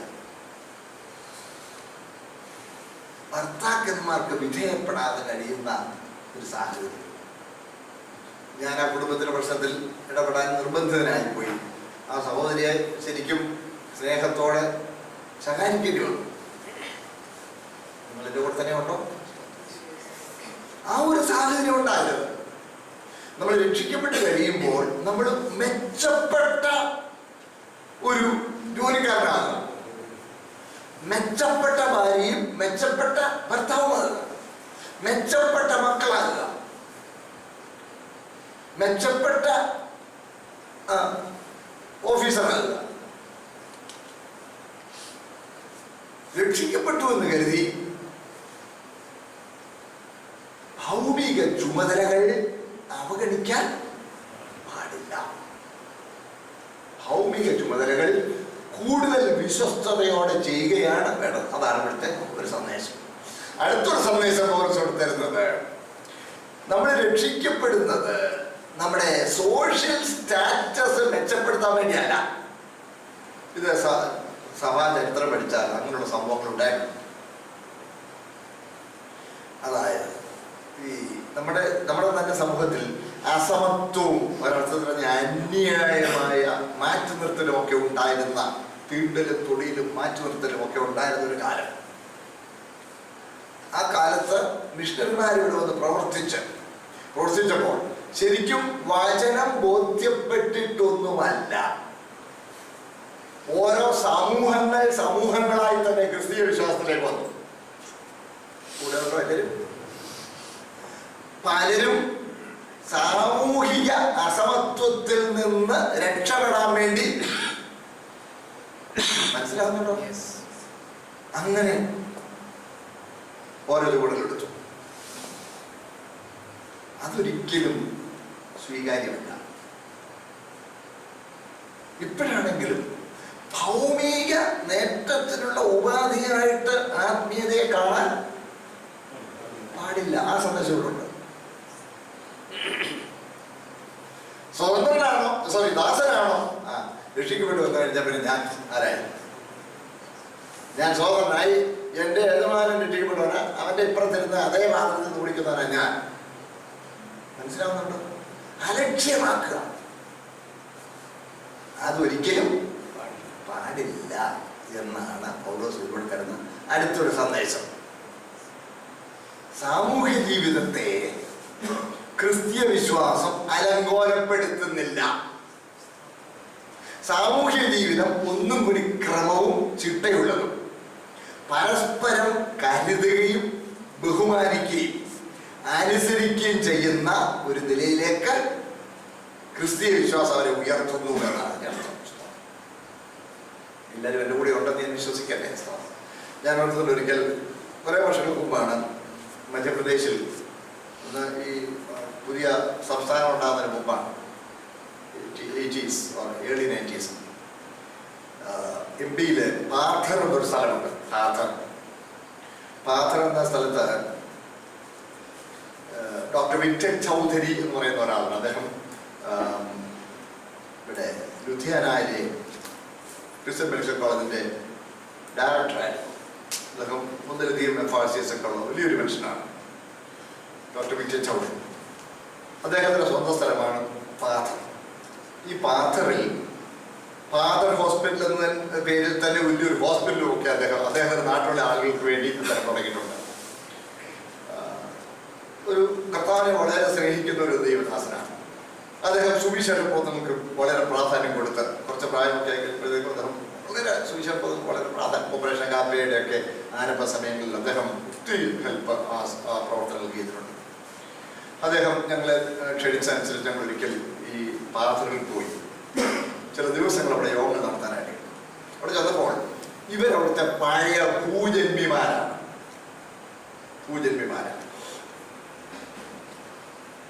വലിയൊരു ബംഗ്ലാവാണ് വീട്, ഒരേ ബംഗ്ലാവ്, ഒട്ടുമുക്കാലും തടി കൊണ്ടുണ്ടാക്കി. ഈ വീടിന്റെ 4 ചുറ്റും വലിയ വരാന്തയാണ്, വലിയ വരാന്ത. ഞങ്ങളൊരു കാര്യം കണ്ടത്, ആയിരക്കണക്കിന് ഏക്കർ ഭൂമി ഇവർക്കുണ്ട്.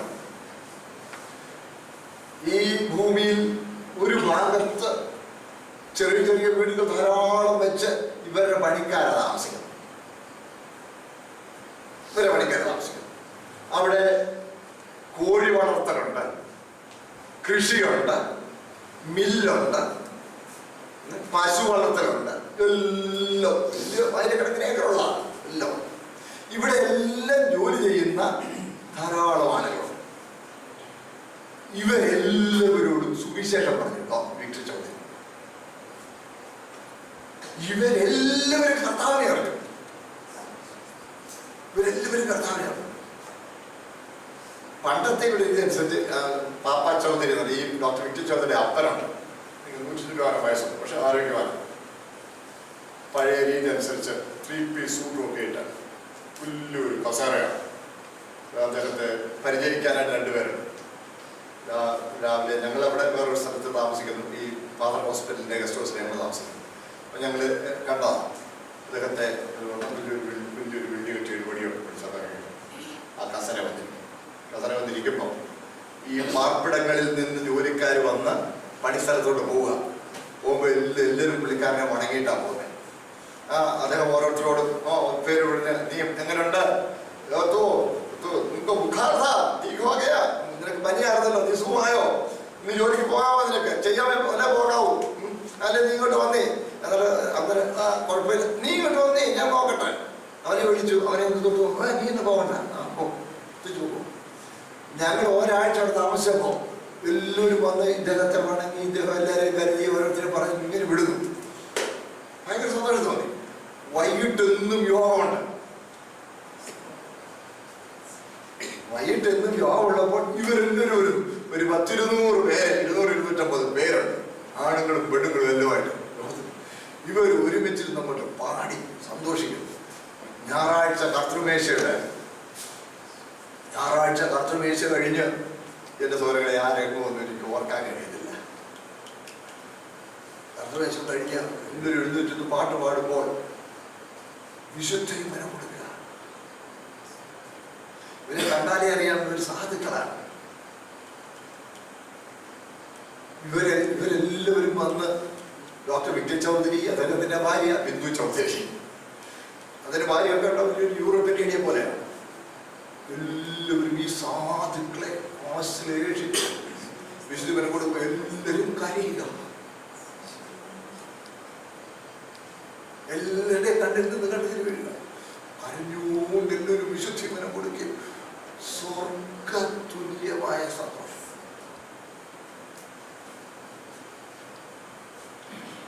സ്വർഗതുല്യമായ സന്തോഷം.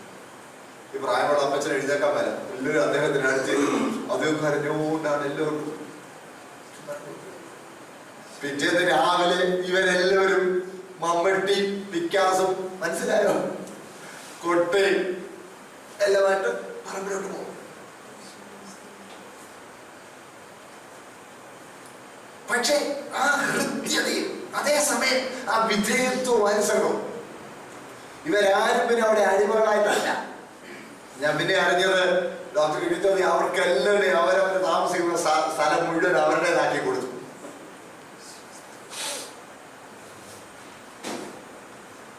അതിന് പകരം നിങ്ങൾ ഓർത്ത് നോക്കിയാൽ ഇനിയിപ്പോൾ ഞങ്ങളെല്ലാം ഇന്നലെ സാബിന്റെ കൂടി ഇരുന്ന് ഒരേ പാത്രത്തിൽ ഒരു പാത്രം ഇങ്ങനെ റൗണ്ട് ചെയ്ത് ഭക്ഷണം ഇരിക്കുകയും കത്തുമേച്ചിൽ വീഞ്ഞു കുടിക്കുകയായിരുന്നത്. ഇനിയിപ്പോൾ അയാൾ പറഞ്ഞ് ഞാൻ കേൾക്കണ്ട, മനസ്സിലായി എന്ന് പറഞ്ഞു പോയാൽ അത് സാമൂഹ്യ വ്യവസ്ഥയെ തകിടം മറിക്കുക.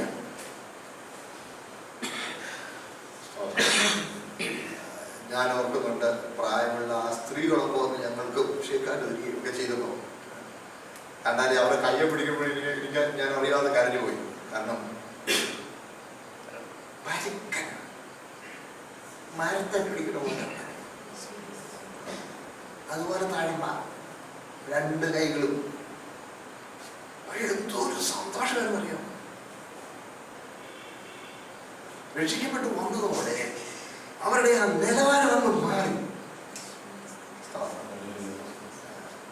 ഡോക്ടർ വിക്ടർ ചൗധരി പിന്നെ പറഞ്ഞത് വേറെ ദൈവം പറയുന്നത് വിശേഷാൽ സേവിക്കായി പോകുന്നത്.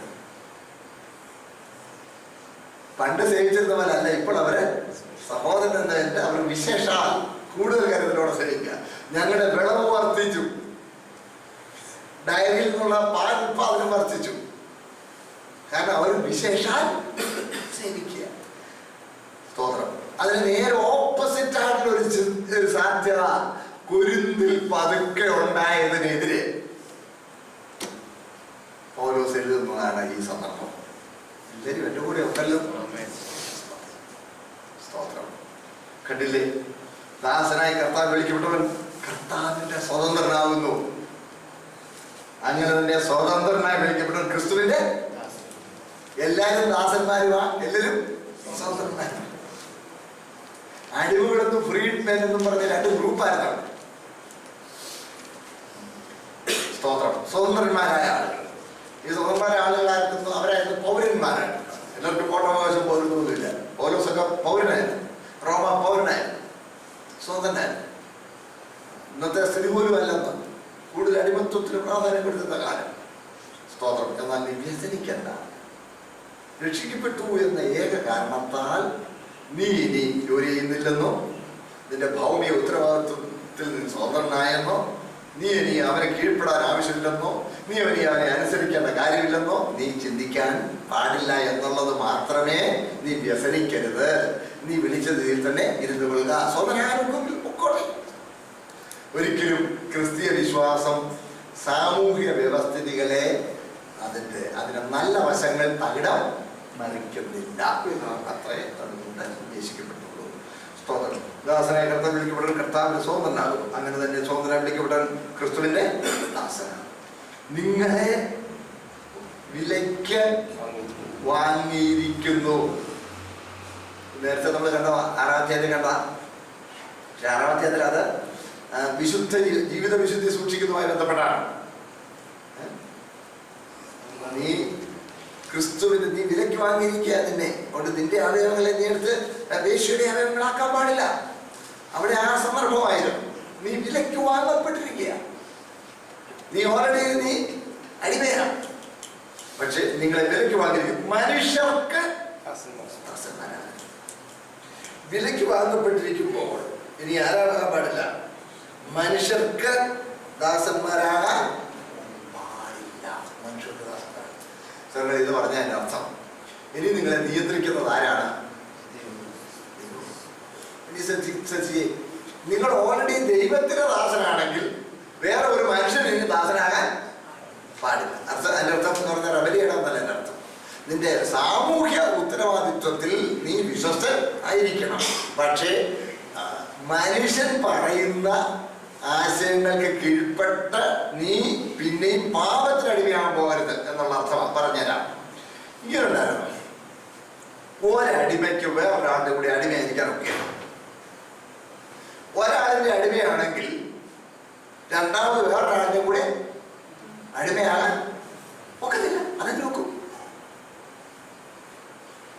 അതുകൊണ്ടാണല്ലോ എനിക്കറിഞ്ഞൂടെ ഇപ്പോഴത്തെ അടിമയാണ്. പക്ഷെ ഗവൺമെന്റ് സർവന്റ് ആണെങ്കിൽ വേറെ ജോലിയൊന്നും ചെയ്യാൻ പാടില്ല. ശരിയല്ലേ? If you are a government servant, you cannot be servant to anyone else. അത് ആ കാലങ്ങളിൽ വളരെ സ്ട്രിക്റ്റ് ആണ്. എയുടെ അടിമയാണോ ബിയുടെ കൂടെ അടിമയാകാൻ ഒക്കെ. പക്ഷെ ബിയുടെ അവിടെ പോയി നിനക്ക് ജോലി ചെയ്യുന്നതിനകത്ത് തെറ്റില്ല. കാര്യം അവൻ സ്വതന്ത്രനാകാൻ വേണ്ടി പൈസ ഉണ്ടാക്കുക. അതുകൊണ്ടായിരുന്നു. ഒരിക്കലും ആരാകാൻ ഒക്കെയില്ല, അടിമയാകാൻ ഒക്കെ. അപ്പോൾ ഒരടിമയുടെ ജീവിതത്തിന്റെ നിയമം എന്താണ്? യജമാനന്റെ ഇഷ്ടം. What is the rule of your life? My master's desires. അടിമയുടെ ജീവിതത്തിന്റെ നിയമം എന്താ? യജമാനന്റെ ഇഷ്ടം. യജമാനൻ എന്ത് പറയുന്നു അതാണ് ജീവിതത്തിന്റെ നിയമം. ഇതുപോലെ നമ്മൾ ആരുടെ അടിമയാണ്? ദൈവത്തിന്റെ അടിമയുടെ വിലയ്ക്ക് വാങ്ങിയിരിക്കാം. അത് പ്രത്യേകം ഓർക്കണം. ഈ അന്ന് ഏറ്റവും താഴ്ന്ന നിലയിലുള്ള അടിമയുടെ കാര്യം അവൻ ആരാ? വിലയ്ക്ക് വാങ്ങപ്പെട്ടവരാണ്.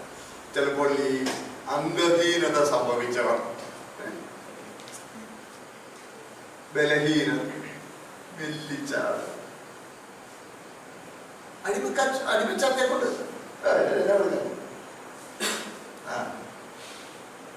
ശരി, എന്താ കോഴിക്ക് തീറ്റ കൊടുക്കാൻ ഞങ്ങൾക്ക് ഒരാളെ വേണം,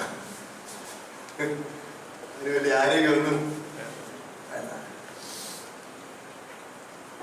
അപ്പൊ തീരെ ഒരു വില കുറച്ച് കൊടുത്താൽ മേടിച്ചു.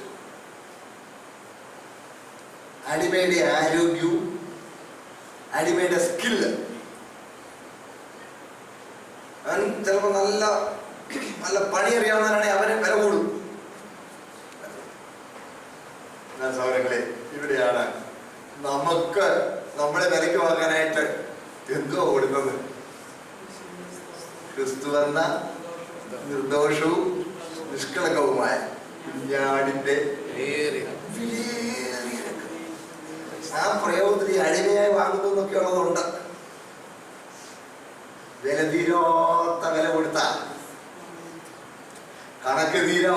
കണക്കിനൊതുങ്ങാത്ത വില കൊടുത്താ നമ്മുടെ വാങ്ങിച്ചത്.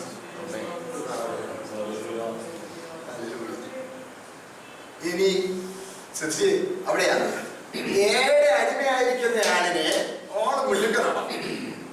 7 അടിമയാണ്. അടിമയുണ്ടല്ലോ, അവൻ ഭയങ്കര മേസനാണ്, അല്ലെ അവൻ ഭയങ്കര കൊല്ലനാണ്, അല്ലെ അവൻ ഭയങ്കര കാർപ്പൻ്ററാണ്, ഒരു ഫർണിച്ചർ ഷോപ്പ് നടത്തുക. അവനോ എന്നെ കൊത്തുവില ചെയ്യാൻ അവനെ പോലെ കഴിവുണ്ടോടാ, അല്ലെ അവൻ നല്ല ടീച്ചർ, അല്ലെ ഒരു കഴിവ്, അല്ലെ ആർട്ടിസ്റ്റാണ്, പറയാം ഭയങ്കര പറയാണ്. അവനെ നമുക്ക് മേടിക്കാന്ന് പറഞ്ഞാൽ, അപ്പൊ Aയുടെ അടിമ Bയുടെ അടിമയാകണമെങ്കിൽ A കൊടുത്തതിനേക്കാൾ കൂടുതൽ വില B കൊടുക്കണം. മനസ്സിലായോ? നമ്മൾ കർത്താവിന്റെ അടിമയായിരിക്കുന്നത് നമ്മളെ എന്ത് ചെയ്തിരിക്കുക? വിലയ്ക്ക് വാങ്ങിയിരിക്കുക. എന്നാ വില? വിലയിരിക്കുന്നു. അതിൽ കൂടുതൽ വല്ലതും കൊടുത്ത് ആർക്കെങ്കിലും നമ്മളെ അവരെ അടിമയാക്കാൻ വെക്കോ? അതാ ഇവിടെ തുനിക്കുന്നത്. ഇനി മനുഷ്യർക്ക് ദാസന്മാരാണ്. നിങ്ങളെ വിലയ്ക്ക് വാങ്ങിയിരിക്കുക. നിങ്ങളിത് ദൈവത്തിന്റെ വകയാണ്. തന്നെ തന്നെ നമുക്ക് വേണ്ടി തന്ന, നമ്മളെ തന്നെ വകയാക്കിയിരിക്കുന്നു. പണ്ടൊക്കെ പാടുന്നൊരു പാട്ടുണ്ട്, കരുത്തനാം അവൻ കരത്തിനാൽ പിടിച്ചിരിക്കുകയാണ്, ഒരുത്തനും പിടിച്ച് വേർതിരിക്കുവാൻ കഴിയില്ല. അതാണ് കർത്താവ് തന്നെ പറഞ്ഞല്ലോ, എന്റെ പിതാവിന്റെ കയ്യിൽ നിന്ന് അവനെ തനിപ്പുറത്തിടുവാൻ ആർക്കും കഴിയില്ല.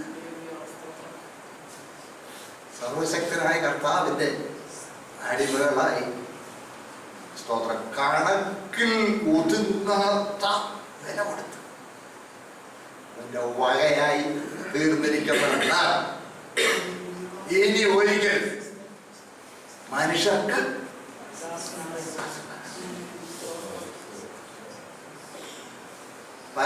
പല ഭാഷമാർക്ക് ദാസന്മാരാണ്. എന്റെ കൂടെ ഉണ്ടാകില്ല. ചില പ്രസംഗർക്ക് ദാസന്മാരാണ്.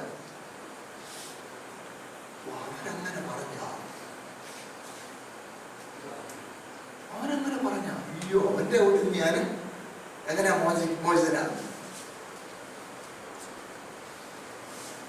അല്ല, അവൻ ദൈവവചന പ്രകാരം നിൽക്കുന്നെങ്കിൽ കൂടെ നിന്നോണം. വചനത്തിൽ നിന്ന് തെറ്റുന്നെങ്കിൽ, മനസ്സിലായോ?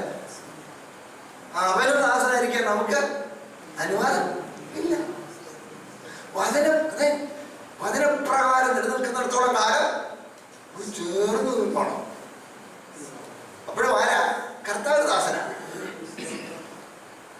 കർത്താവിനെ ഞാൻ ദാസൻ.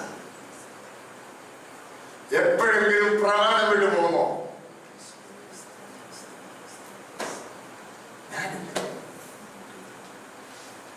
മനുഷ്യർക്ക് ദാസന്മാർ. സ്തോത്രം. നിങ്ങളെ വിലയ്ക്ക് വാങ്ങിയിരിക്കുന്നു, മനുഷ്യർക്ക് ദാസന്മാരാകുന്നു. അടുത്തത് നമുക്ക് ഇവിടെ ഒരു കാര്യം കൂടെ ഒന്നുകൂടെ ഞാൻ ഊന്നി പറഞ്ഞോട്ടെ. ഒരിക്കലും രണ്ടു പേർക്ക് ദാസന്മാരായിരിക്കാൻ ഒരാളിന് കർത്താവിന് പറഞ്ഞില്ലേ, രണ്ട് യജമാനന്മാരെ സേവിപ്പാൻ. ഒന്നുകിൽ നിങ്ങൾ ദൈവത്തെ പ്രസാദിപ്പിക്കണം, അല്ലെങ്കിൽ മനുഷ്യരെ പ്രസാദിപ്പിക്കണം. ചില ആളുകളുണ്ട് ദൈവത്തെ പ്രസാദിപ്പിക്കണം, മനുഷ്യനെ.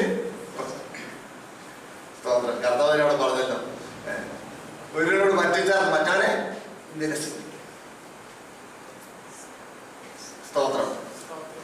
നമ്മള് ദൈവത്തിന് നമ്മുടെ സർവീസസ് ഒന്നും വേണ്ട, നമ്മളെയാ വേണ്ട.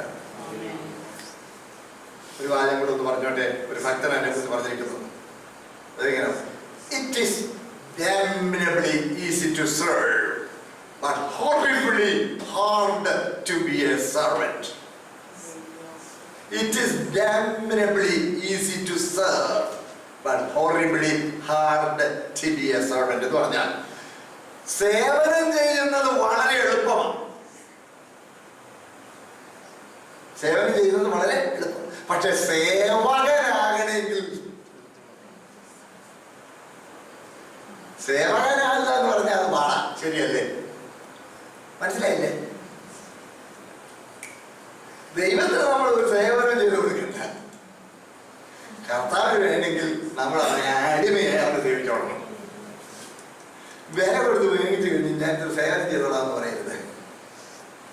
അത് നമ്മൾ ആരായിരിക്കുന്നു എന്നുള്ളതാണ് ദൈവത്തിന് ഏറെ പ്രധാനം. എന്ത് ചെയ്യുന്നു എന്നുള്ളത് രണ്ടാമതാണ്. പ്രധാനമല്ലെന്നല്ല, രണ്ടാമതാണ്. ആയിത്തീർന്നു കഴിയുമ്പോൾ ചെയ്യുന്നത് സ്വാഭാവികമാണ്. അതുകൊണ്ട് സഹോദരങ്ങളെ, നമ്മൾ ദൈവത്തിന് എന്തെങ്കിലുമൊക്കെ ചെയ്ത് ദൈവത്തെ പ്രസാദിപ്പിക്കാമെന്ന് നമ്മൾ വ്യാമോഹിക്കരുത്. ഇവിടെയൊക്കെ വിചാരം ഒത്തിരി പാട്ട് പാടിയ ദൈവം പ്രസാദിപ്പിക്കില്ലെങ്കിൽ ആർക്കും ശബ്ദം കൊണ്ടു ആലയത്തിന് ഊമ്പരപ്പടിയുടെ അടിസ്ഥാനം കുലുങ്ങുന്നു. ആര് പുകൊണ്ട് ആദ്യം കൂടിയ പാട്ട് പാടാൻ നമ്മളെ കൊണ്ട് പോകും.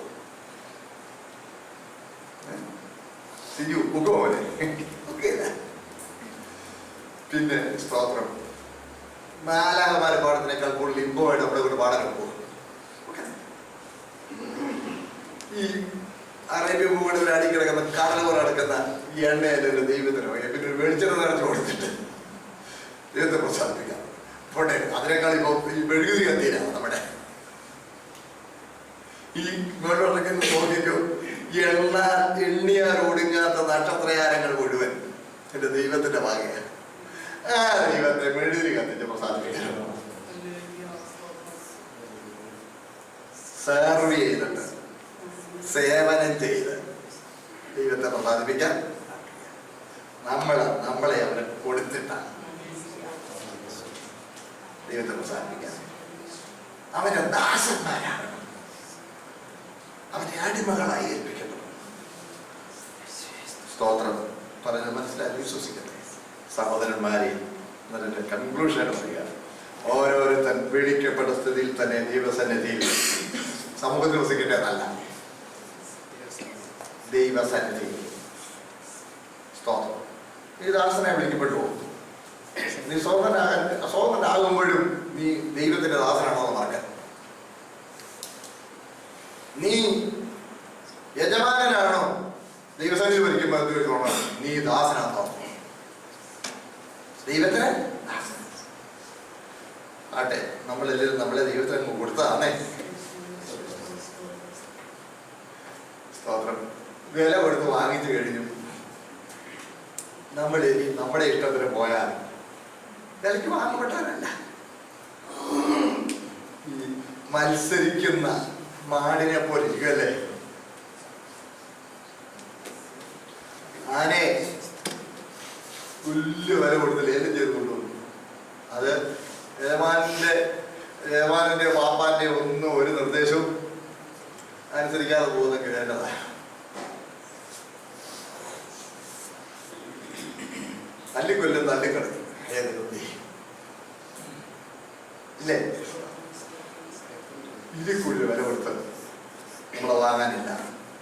അതിനേക്കാൾ കൂടിയൊരു വില കൊടുത്ത് വേറൊരാൾ നമ്മളെ അവകാശപ്പെടാനും കർത്താവിനെ നമ്മളെ ഏൽപ്പിച്ചു കൊടുക്കാൻ സ്തോത്രം. അടുത്ത ഭാഗം നമുക്ക് വെച്ചാൽ അടുത്ത ആഴ്ച പഠിക്കാം. സ്തോത്രം. വിളിക്കപ്പെട്ട സ്വരങ്ങളിൽ ഏറ്റവും പ്രധാനം സംതൃപ്തിയാണ്. എന്നെ വിളിച്ച സ്ഥിതിയിൽ ഞാനിന്ന് സ്തോത്രം. ഒരിക്കലും ദൈവം അറിയാതെയല്ല നമ്മൾ ഇന്നായിരിക്കുന്ന സ്ഥിതിയിൽ നമ്മളായിരിക്കണം. അതിന് ദൈവത്തിന് എന്തോ ഒരു ഉദ്ദേശം. ദൈവത്തിന് എന്തോ ഒരു ഉദ്ദേശം. നമ്മളെ നിത്യജീവിതം വേണ്ടി ഒരുക്കാനാണ് ദൈവം നമ്മളെ ഒരു സാഹചര്യം ഉണ്ടാക്കി. മനസ്സിലാവുന്നുണ്ടേ? താങ്കളുടെ വീരന്മാർ കടമുള്ള ചിലപ്പോൾ സബ്മിറ്റില്ല. അവരൊക്കെ അവിടെ പറയുള്ളൂ. ഒടുവിൽ വീരശൂരന്മാരായപ്പോൾ രാജാവിന്റെ കൂടെ വാഴുമ്പോൾ ഒരു പുറകോട്ട് നോക്കിയിട്ട് പറയാൻ കഴിയും, ആ കടൽ കയറിയത് കൊണ്ട് ഞാൻ ഇവന്റെ കൂടെ വന്നു. ആ തീരാരോഗം പിടിച്ചത് കൊണ്ട് ദൈവം എന്നെ സൗഖ്യമാക്കുന്നത് ഞാൻ സത്യദൈവത്തെ അറിയാൻ. ആ കഷ്ടത്തിലായതുകൊണ്ട് നമ്മളെ ഓരോരുത്തരെയും അറിയാം. ദൈവം നമ്മളെ ഏത് അവസ്ഥയിൽ ആക്കിയിരിക്കുന്നത് സംതൃപ്തിയോടെ വിശ്വസ്തയോടെ ദൈവത്തിന്റെ ദാസൻ. നിങ്ങൾ വലിയ മുതലാളിയാണെങ്കിലും ദൈവത്തിന്റെ അടിമയാണ്. നിങ്ങൾ അടിമയാ ജോലി ചെയ്യുന്നെങ്കിലും ദൈവത്തിന്റെ സ്വതന്ത്രനാണ്. അതിനെ സന്തോഷത്തോടെ ജീവിക്കുവാൻ സർവ്വകുമാരമായ ദൈവം നമ്മളെല്ലാവരെയും സഹായിക്കട്ടെ. ദൈവത്തിനെ അനുഗ്രഹിക്കട്ടെ. സ്തോത്രം. അടുത്ത ഭാഗത്തോട്ട് പോകാനായിട്ട് ഇതിൻ്റെ മുമ്പിൽ സമയത്ത് കടത്താൻ വെച്ചാൽ അടുത്ത ക്ലാസ്സിൽ നമുക്ക് അടുത്ത ഭാഗത്തോട്ട് പോകാം. വിശദീകരണം ആവശ്യമുണ്ടെങ്കിൽ നിങ്ങൾ ചോദിക്കണം. ദൈവത്തിനെ എല്ലാവരെയും അനുഗ്രഹിക്കട്ടെ. സ്തോത്രം. നമുക്ക് പ്രാർത്ഥിക്കാം.